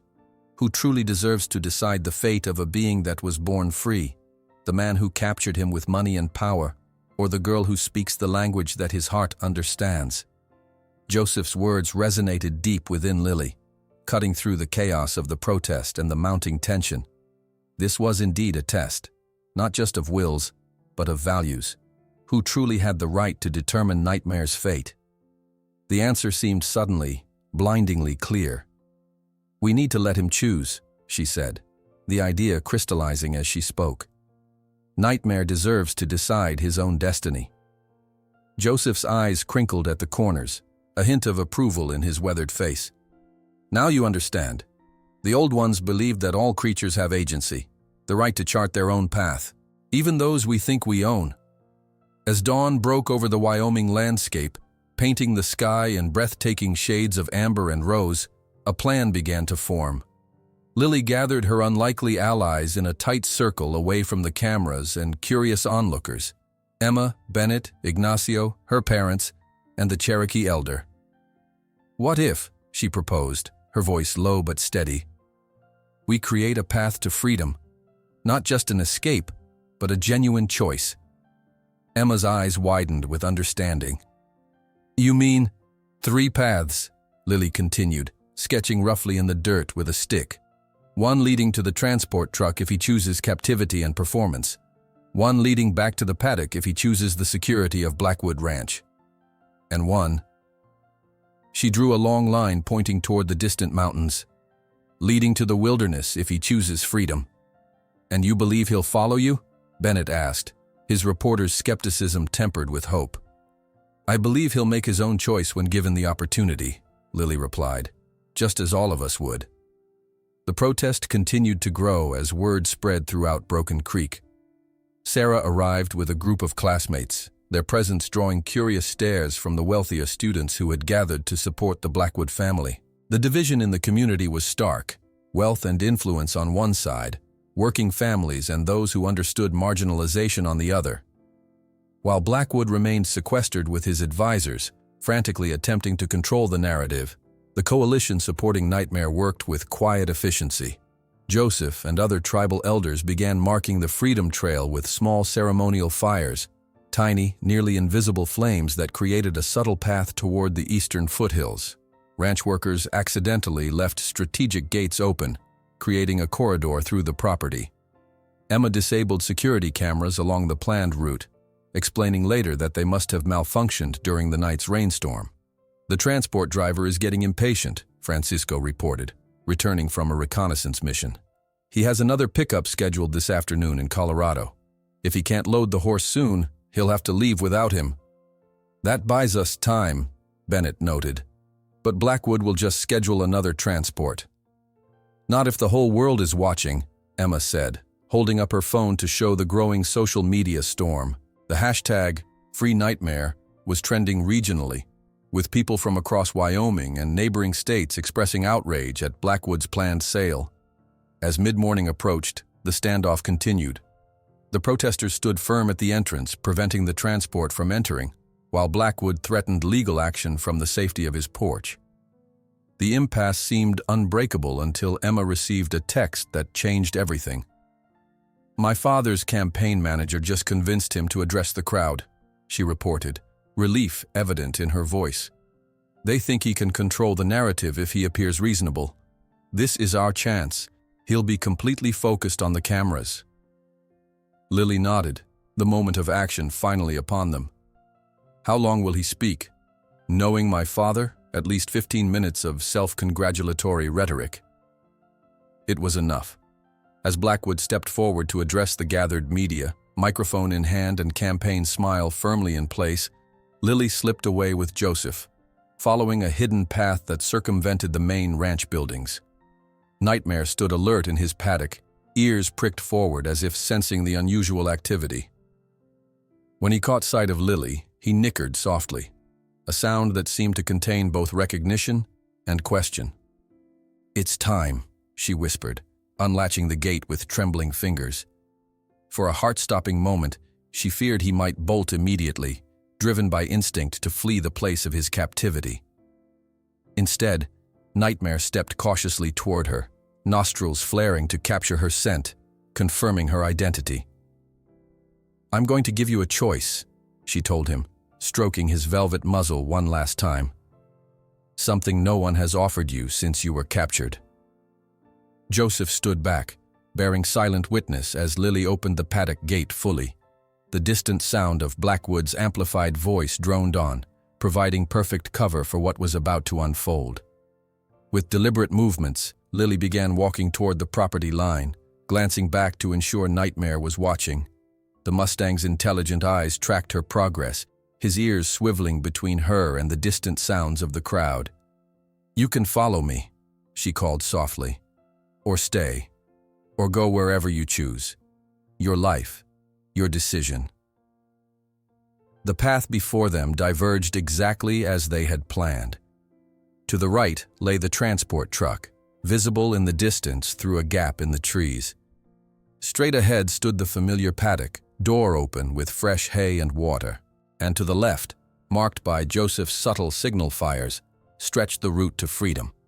A narrow corridor through adjoining properties that eventually led to public lands and the mountains beyond. Nightmare stepped hesitantly through the gate, his powerful body tense with alertness. He paused, seeming to assess each option before him. His nostrils flared as he caught the scent of the eastern winds carrying the wild perfume of sage and pine from the mountains. Lily held her breath, her heart pounding so loudly she was certain the horse could hear it. This was the moment of truth. Would he choose comfort, captivity, or freedom? And if freedom, would he choose it alone or with her? The sound of approaching vehicles shattered the moment. Someone had noticed the open paddock, and security personnel were scrambling to respond. There was no more time for deliberation. "Now or never," Joseph urged quietly from the shadows. With a silent prayer to whatever forces might be listening, Lily made the most difficult decision of her life. Instead of calling Nightmare to follow her, she turned her back on him and began walking purposefully toward the mountain path. "Vete," she called over her shoulder, her voice breaking. "Sé libre por los dos." She didn't look back, though every fiber of her being screamed to do so. If Nightmare was truly to choose, she couldn't influence him with her hopes or expectations. Each step away from him felt like tearing a piece of her heart out, but she continued forward, following the small fires that marked the freedom trail. Behind her she heard the distinctive sound of hooves on earth. Nightmare was moving. But in which direction? Toward the transport, toward the paddock, or toward the mountains? She forced herself to keep walking, even as tears blurred her vision. The sound grew louder, closer. Heart hammering against her ribs, Lily finally allowed herself to glance back. The breath left her body in a rush of wonder and joy. Nightmare was following her, not running wild toward the mountains on his own, not retreating to the familiar paddock, but deliberately matching his pace to hers, choosing to accompany her on the path to freedom. His dark eyes met hers with what could only be described as determination. "That's it," she whispered, a smile breaking through her tears. "Together." They moved with increasing speed as the sounds of pursuit grew louder. Joseph appeared beside them on the trail, gesturing urgently toward a dense copse of trees. "Through there," he directed. "Your friends are waiting with the next signal." True to his word, Ignacio and 2 other ranch workers stood at the tree line, small ceremonial fires marking the continuation of the path. Beyond them, Lily could see more helpers stationed at intervals, a human chain guiding them toward the wilderness. The distant shout of, "They're heading east," confirmed that their escape had been discovered. The sound of ATVs starting up sent a jolt of panic through Lily, but Nightmare seemed to understand the urgency. He pressed his muzzle against her back, urging her to mount. Without saddle or bridle, Lily pulled herself onto his back, fingers woven into his thick mane. The moment she was secure, Nightmare surged forward with breathtaking power, his stride lengthening as he found his rhythm. The sensation was unlike anything Lily had experienced, not the controlled ride of their demonstration, but the unleashed joy of a horse running because he chose to run, carrying her because he chose to carry her. They flew past the human guides, Nightmare's hooves barely seeming to touch the ground. The wind whipped tears from Lily's eyes as they crested a small rise, revealing the vastness of the landscape before them. Rolling hills gave way to rugged terrain, and beyond that, the majestic silhouette of the mountains, wild, untamed, and calling. Behind them, the sounds of pursuit grew fainter. No ATV could navigate the rough country they were crossing, and Blackwood's security team would be limited by property boundaries that meant nothing to a girl and a horse running for freedom. As they reached the boundary of public lands, Lily allowed Nightmare to slow to a more sustainable pace. His sides heaved with exertion, but his ears remained pricked forward in excitement rather than fear.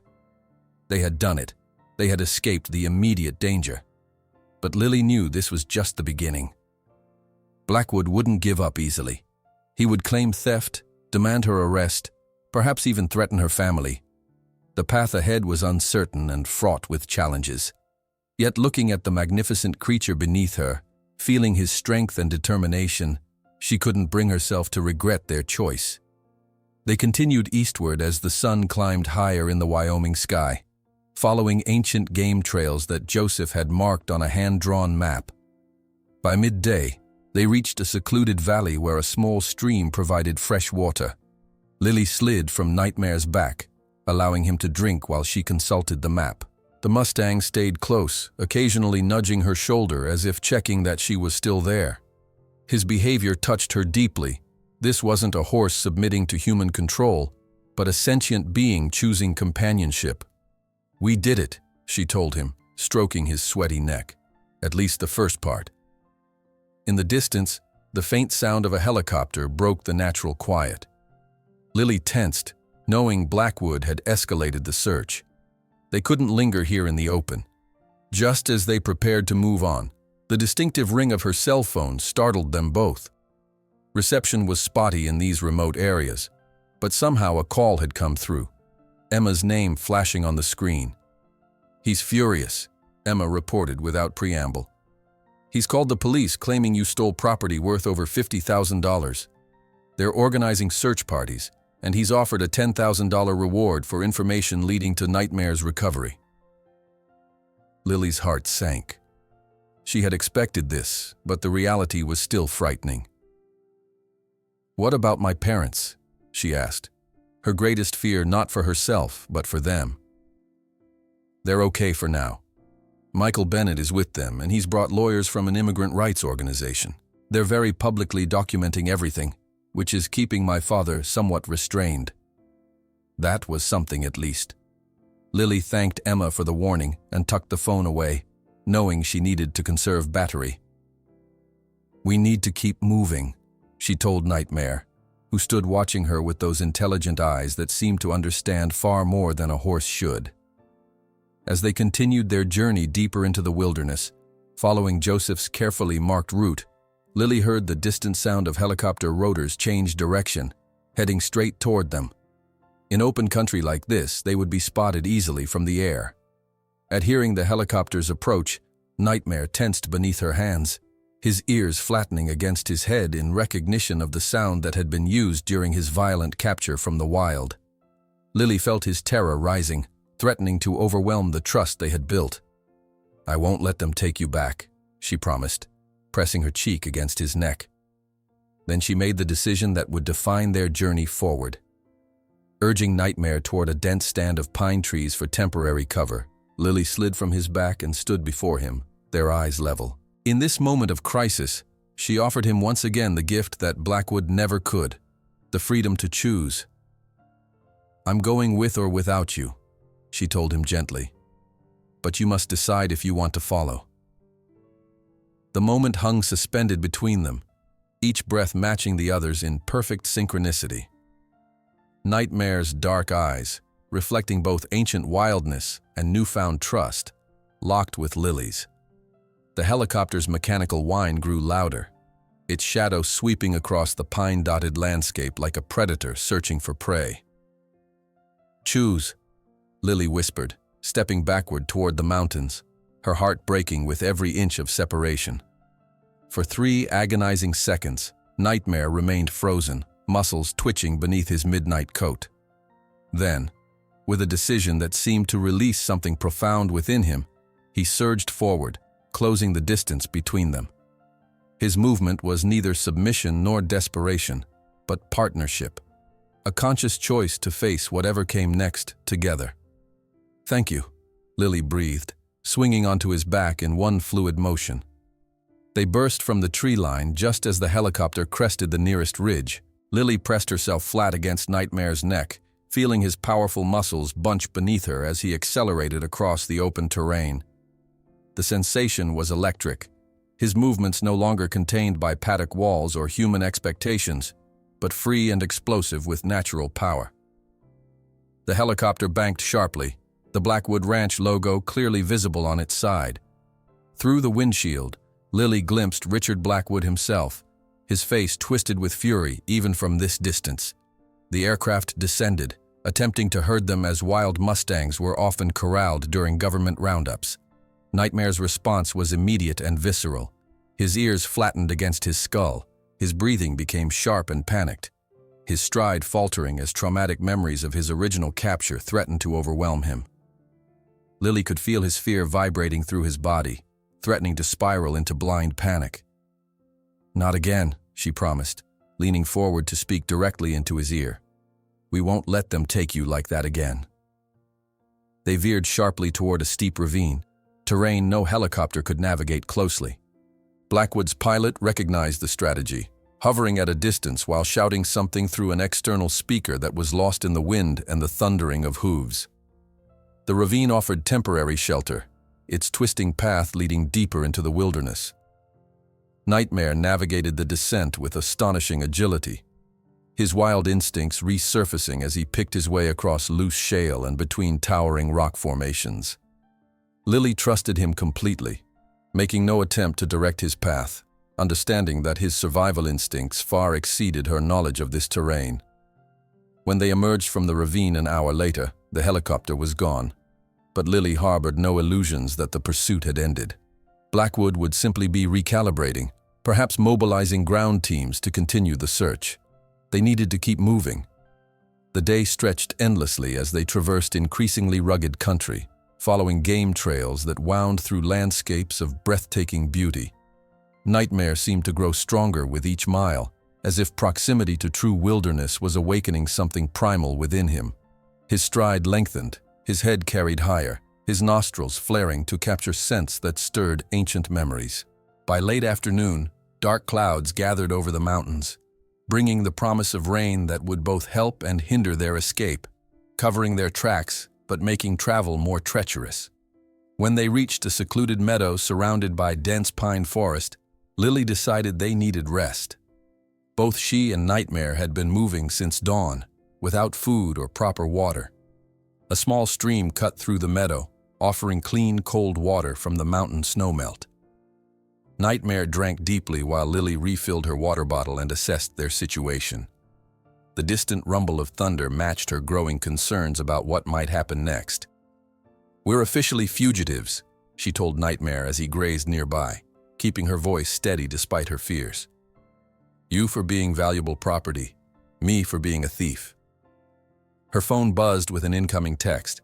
Emma again, somehow finding a signal in this remote area. Search parties spreading out from ranch. Dad's gone full scorched earth. Michael's published everything. Training videos, sale contracts, circus investigation. Social media exploding. Be careful.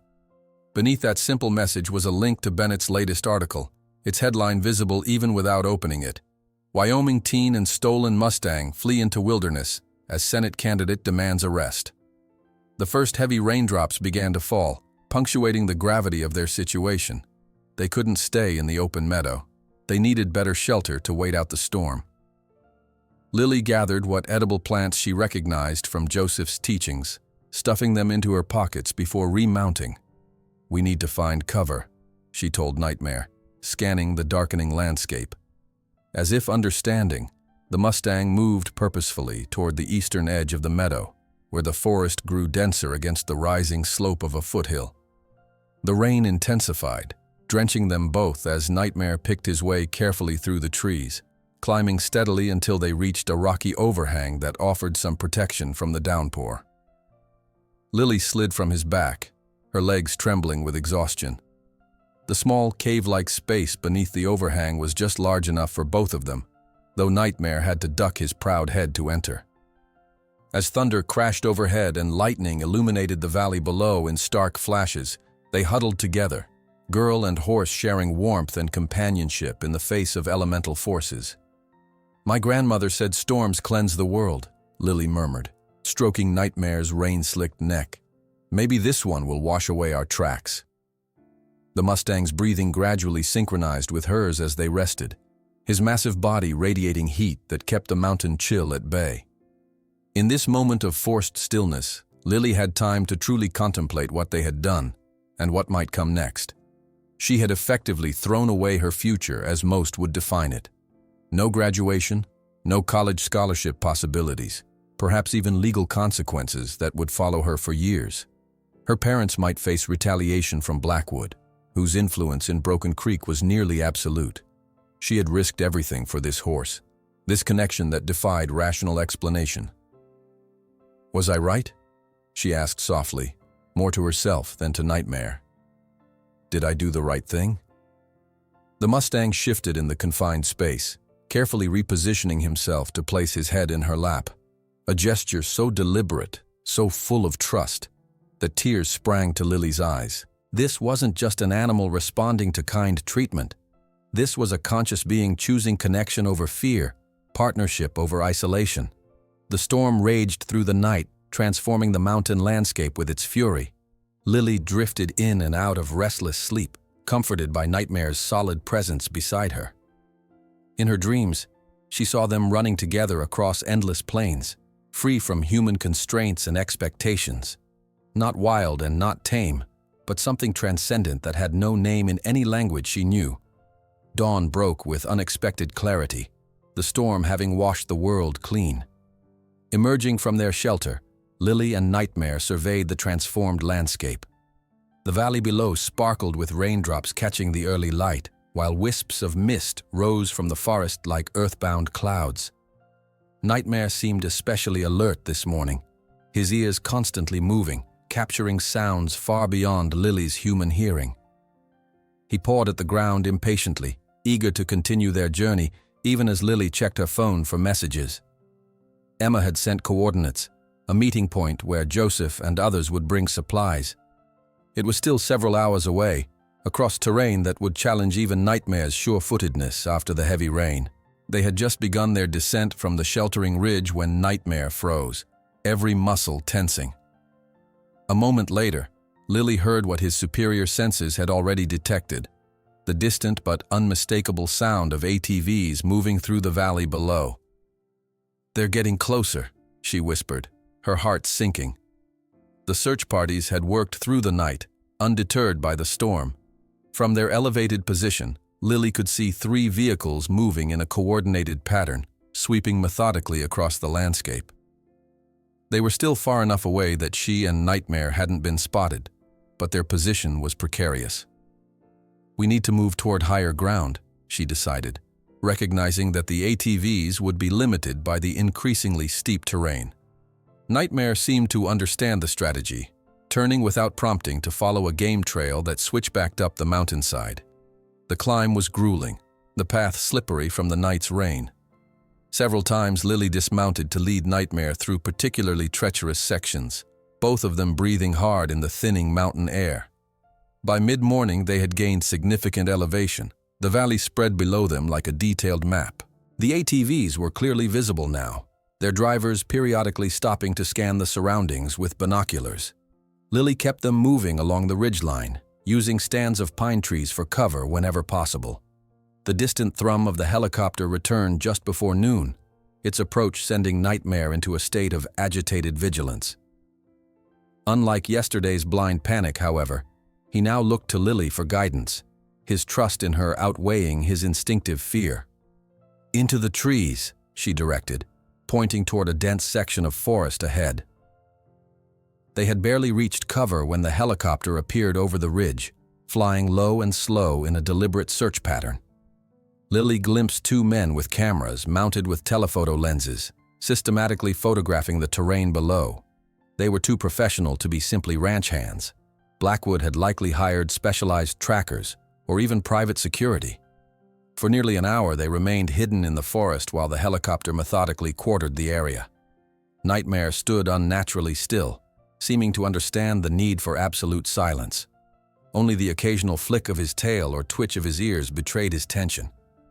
When the helicopter finally moved to a different section of the mountain, Lily checked her phone again. They were still several miles from the rendezvous point, and time was running short. "We need to risk moving," she told Nightmare, mounting carefully. "Our friends are waiting." The terrain grew increasingly challenging as they approached the meeting coordinates. Massive boulders and fallen trees created natural obstacles that would have been insurmountable for a lesser horse. Nightmare navigated them with a combination of power and precision that left Lily in awe, his wild heritage evident in every calculated movement. They were less than a mile from the rendezvous when disaster struck. The ground, saturated from the night's heavy rain, suddenly gave way beneath Nightmare's hooves. He lurched sideways, struggling to find secure footing as a section of the trail collapsed into a small landslide. Lily clung desperately to his mane as he fought to regain balance, his powerful legs scrambling against the shifting earth. For one heart-stopping moment, it seemed they would both tumble down the steep slope. Then, with a tremendous surge of effort, Nightmare launched himself forward, clearing the collapsing section of trail and landing heavily but safely on solid ground. The noise, however, had attracted unwanted attention. The helicopter banked sharply, changing course to investigate the small avalanche of dirt and rocks. Lily pressed Nightmare forward, abandoning stealth for speed as they raced toward the meeting point. They burst into a small clearing just as Joseph Gray Eagle emerged from the trees on the opposite side, leading a small group that included Michael Bennett, Ignacio, and Emma Blackwood herself. The unexpected reunion was cut short by the sound of the helicopter approaching rapidly. "No time," Joseph said urgently, thrusting a pack of supplies toward Lily. "They're closing in from all sides." "What about my parents?" Lily asked, her greatest fear still for their safety. "Protected," Bennett assured her quickly. "I've got major networks covering the story now. Any retaliation would be too public." Emma stepped forward, her face pale with tension. "My father's gone too far. He's telling everyone you stole a dangerous animal that threatens public safety. He's trying to justify using any means necessary to capture you both." The helicopter's rotor sound grew deafening as it approached the clearing. Joseph pointed urgently toward a barely visible trail leading higher into the mountains. "The old hunting path," he shouted over the noise. "It leads to Thunder Basin. They can't follow with vehicles there." As Lily prepared to depart, Emma pressed something into her hand, a small flash drive. "Evidence," she explained hastily. "Everything my father didn't want public. Give it to Michael when you can." With a final nod of gratitude, Lily urged Nightmare toward the indicated trail. Behind them, their allies scattered into the forest as the helicopter descended toward the clearing, its downdraft bending the tall grasses in violent circles. The path Joseph had indicated was barely more than a deer trail, winding treacherously along the edge of a steep ravine. Nightmare followed it with unwavering focus, his hooves finding purchase where it seemed impossible. The sound of pursuit grew distant as they climbed higher, the terrain becoming too hazardous for conventional search methods. By late afternoon, they reached Thunder Basin, a high mountain meadow surrounded by towering peaks on 3 sides. The natural amphitheater of stone amplified the sound of Nightmare's hooves as they crossed the open space, heading for the sheltering forest on the far side. They had nearly reached the trees when Lily heard the unmistakable sound of a camera shutter clicking rapidly. Turning, she discovered they were not alone in the basin. An elderly man stood beside an ancient pickup truck parked near a small cabin, a professional camera with a massive telephoto lens in his hands. Lily tensed, preparing to flee, when the man lowered his camera and raised his hand in a gesture that was neither threatening nor alarming, simply acknowledgement. "Don't fear, child," he called, his voice carrying clearly across the meadow. "I'm just capturing what needs to be remembered." As Lily hesitated, uncertain, the old man snapped one final photograph, the image that would soon captivate America. A young woman with wind-tangled black hair astride a powerful Mustang, both of them silhouetted against mountain wildflowers and the vast Wyoming sky, the very embodiment of freedom and trust. "Go now," the man urged, gesturing toward the forest. "They're coming up the South Trail. I'll tell them I saw nothing." With a grateful nod, Lily guided Nightmare into the dense forest, the old man's words following them like a blessing. "Some stories need to be told with pictures, not words. Yours is one of them." As they disappeared into the shadows of ancient pines, the elderly Cherokee forest ranger studied the images on his camera's display, knowing instantly which one he would share with the world. The photograph he took discreetly at dawn, without disturbing the pair, quickly became viral on social media with the simple caption, "Freedom cannot be sold or bought." The photograph of Lily and Nightmare galloping through wildflowers spread across the country with the speed and power of a prairie fire. Within hours of the elderly Cherokee ranger uploading it to his modest social media account, the image had been shared hundreds of thousands of times. Major news networks displayed it alongside stories about Richard Blackwood's increasingly desperate manhunt, creating a visual narrative that spoke more eloquently than any editorial could. A powerful man with all his resources pursuing a teenage girl and a horse who simply wanted freedom. Dawn broke over the makeshift camp that had formed on Thunder Basin. The confrontation between Lily and Blackwood had transcended a private dispute to become something larger, a national conversation about freedom, dignity, and the relationship between humans and the natural world. Journalists, animal rights activists, and curious onlookers had transformed the remote mountain meadow into an impromptu forum. Lily emerged from her small tent, exhausted but resolute. Nightmare stood nearby, no longer tethered or confined, free to leave at any moment yet choosing to remain. His ears flicked forward at her approach, his soft nicker a greeting that required no human language to understand. "Good morning," she murmured, pressing her forehead against his. Another day of freedom. The Mustang's response was to gently lip at her hair, a gesture that might have seemed merely affectionate to observers, but that Lily understood as something deeper, an acknowledgement of their shared journey, their mutual choice to trust when all evidence suggested caution. Across the meadow, a news crew was setting up for a live broadcast, their satellite equipment incongruous against the ancient mountain landscape. Michael Bennett approached, his expression a mixture of excitement and concern.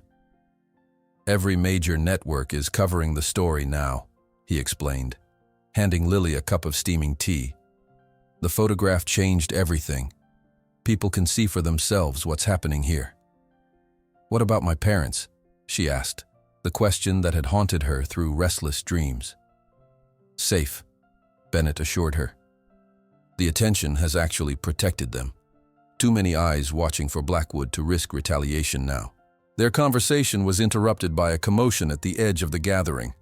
A helicopter had landed in a nearby clearing, and emerging from it was not Richard Blackwood as many feared, but a panel of experts, veterinarians specializing in equine behavior, representatives from wild horse preservation organizations, and a legal team from a prominent animal rights group.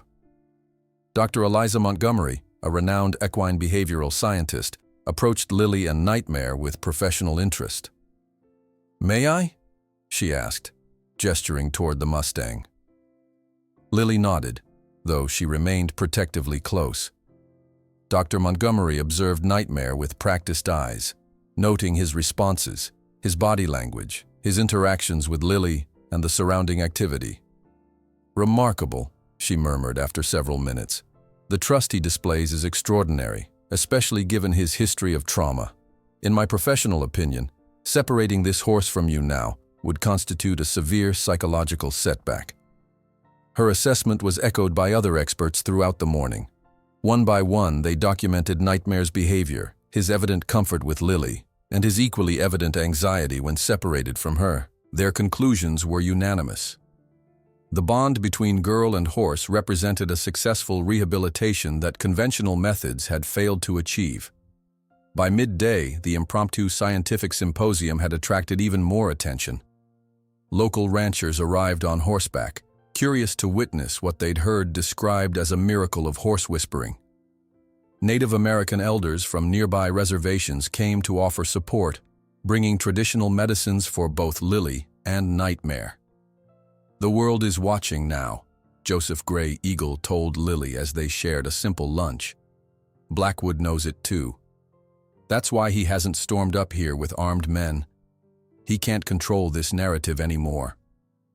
As if summoned by the mention of his name, a new commotion arose from the direction of the access road.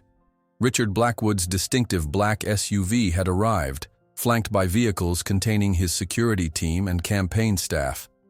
The crowd parted reluctantly as he strode toward the center of the meadow, his face a careful mask of concerned reasonableness that didn't quite conceal the fury beneath.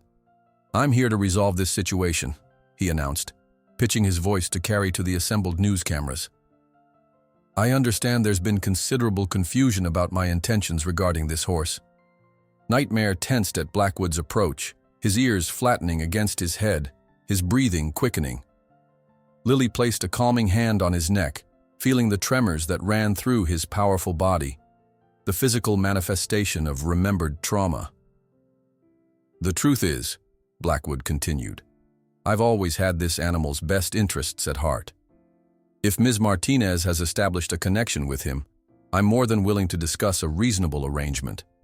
The calculated charm that had won him so many political supporters was on full display, but something had fundamentally shifted in the power dynamic. Here, surrounded by witnesses and experts, his usual tactics of intimidation and manipulation found no purchase. A reporter from a national network stepped forward. "Mr. Blackwood, is it true that you were planning to sell Nightmare to a circus currently under federal investigation for animal cruelty violations?" Another joined in before he could answer. "Can you comment on the videos showing your trainer Victor Ramirez using electrical prods and other banned training methods on this horse? And what about your documented threats to have the Martinez family reported to immigration authorities if Lily continued to interact with the horse?" A third called out. Blackwood's facade cracked slightly, his smile becoming strained. "Those allegations are taken entirely out of context. My concern has always been safety. This is a dangerous animal that injured several professional trainers. Yet he hasn't shown a single aggressive behavior toward Lily or anyone else since they've been here," Dr. Montgomery interjected, her professional authority lending weight to her words. "In fact, he's displaying remarkable sociability for a horse with his history of trauma." As the confrontation continued, Emma Blackwood emerged from the crowd to stand beside Lily, a public declaration of where her loyalties lay. Her father's expression darkened momentarily before he regained his political composure. "Emma, this is hardly the place for a family discussion," he said, his tone deceptively gentle. "That's exactly why I'm here, Dad." she replied steadily. Because this isn't a private matter anymore. It's about doing what's right, not what's convenient for your campaign. For 3 tense days, the standoff continued. Blackwood established a base camp at the edge of the meadow, alternating between public offers of compromise and private attempts to undermine Lily's position. Each morning, more supporters arrived, ranchers who had witnessed similar cruelty on Blackwood properties, former employees with stories to tell, ordinary citizens moved by the image of girl and horse in perfect harmony. The scientific consensus continued to strengthen. Equine psychologists documented the depth of Nightmare's trust in Lily, how he would follow her without restraint, how his stress hormones decreased in her presence, how he chose repeatedly to stay with her when given freedom to leave. On the morning of the 4th day, when the sun rose over Thunder Basin in a spectacular display of gold and crimson, a vanguard of elderly women from the local tribes arrived. They arranged themselves in a ceremonial circle and began a traditional song, a blessing of protection that floated across the meadow like a tangible force. As the final notes faded, Richard Blackwood approached Lily directly, his security team and campaign manager conspicuously absent. Something had changed in his demeanor, a resignation perhaps, or a recognition of inevitable defeat. "You've won," he said simply, his voice pitched low for her ears alone. "The publicity is destroying my campaign. My donors are withdrawing support. I can't fight this anymore." Lily met his gaze steadily, searching for the trap or manipulation in his words. "What are you offering?" "A compromise," he replied. "The deed to 20 acres adjoining the Cherokee Reservation, legal ownership transferred to your family. In exchange, you make a public statement that we've resolved our differences amicably." Lily's breath caught in her throat. Land of their own. The dream her parents had carried north from Mexico but never dared believe possible. Yet she remained wary. "And Nightmare?" "Yours," Blackwood said, the word seeming to physically pain him. "Though I suggest a more suitable name for an animal with his remarkable capabilities." The formal ceremony took place that afternoon, before witnesses from every faction of the dispute. Blackwood, ever the politician, had arranged for photographers to capture the moment he handed the signed deed to Francisco and Maria Martinez. Lily stood between her parents, Nightmare a free and willing presence beside her, as Blackwood delivered a carefully worded speech about reconciliation and second chances. "Sometimes," he concluded, looking directly at the cameras, "we need to be reminded that the old ways of doing things aren't always the best ways. This experience has been educational for me." The crowd applauded politely, recognizing the political survival instinct that had ultimately triumphed over pride. Only those closest to Blackwood could see the cold calculation behind his apparent graciousness, the recognition that embracing defeat now might salvage his damaged reputation for future campaigns. As the formal proceedings concluded and the crowd began to disperse, Joseph Gray Eagle approached Lily with a small bundle wrapped in soft leather. "For your new beginning," he said, placing it in her hands. "Seeds of healing plants that grow well in that valley. The land you've been given was once a place where our people gathered medicines. It seems right that it should become a place of healing again." In the weeks that followed, the Martinez family's small trailer was replaced by a modest but sturdy house built with volunteer labor from the community. The surrounding acres, once part of Blackwood's unused grazing land, were transformed into a sanctuary not just for Nightmare, now called Espiritu by Lily, but for other rescued horses that began arriving from across the state. University researchers established a partnership with Lily, documenting her methods of rehabilitating traumatized horses. Local children, particularly those from the reservation and immigrant communities, began visiting regularly, learning about horse care and experiencing the healing power of interspecies connection. 10 years later, visitors to the national park occasionally reported glimpsing a woman with flowing black hair riding a magnificent Mustang through dawn-lit meadows, moving with such harmony that they seemed a single being. The documentary Born Under the Same Star, chronicling their story, won awards and inspired changes in wild horse protection laws. Richard Blackwood lost his election, but transformed by the experience, eventually became an unexpected ally in the cause of wild horse preservation. On summer evenings, when moonlight silvered the Wyoming landscape, Lily still sang ancient Mexican lullabies to Espiritu, remembering the journey that had brought them here.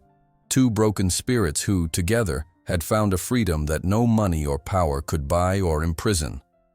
Some say we were blessed on the day we were born together during that storm, Lily told the young people who visited her sanctuary.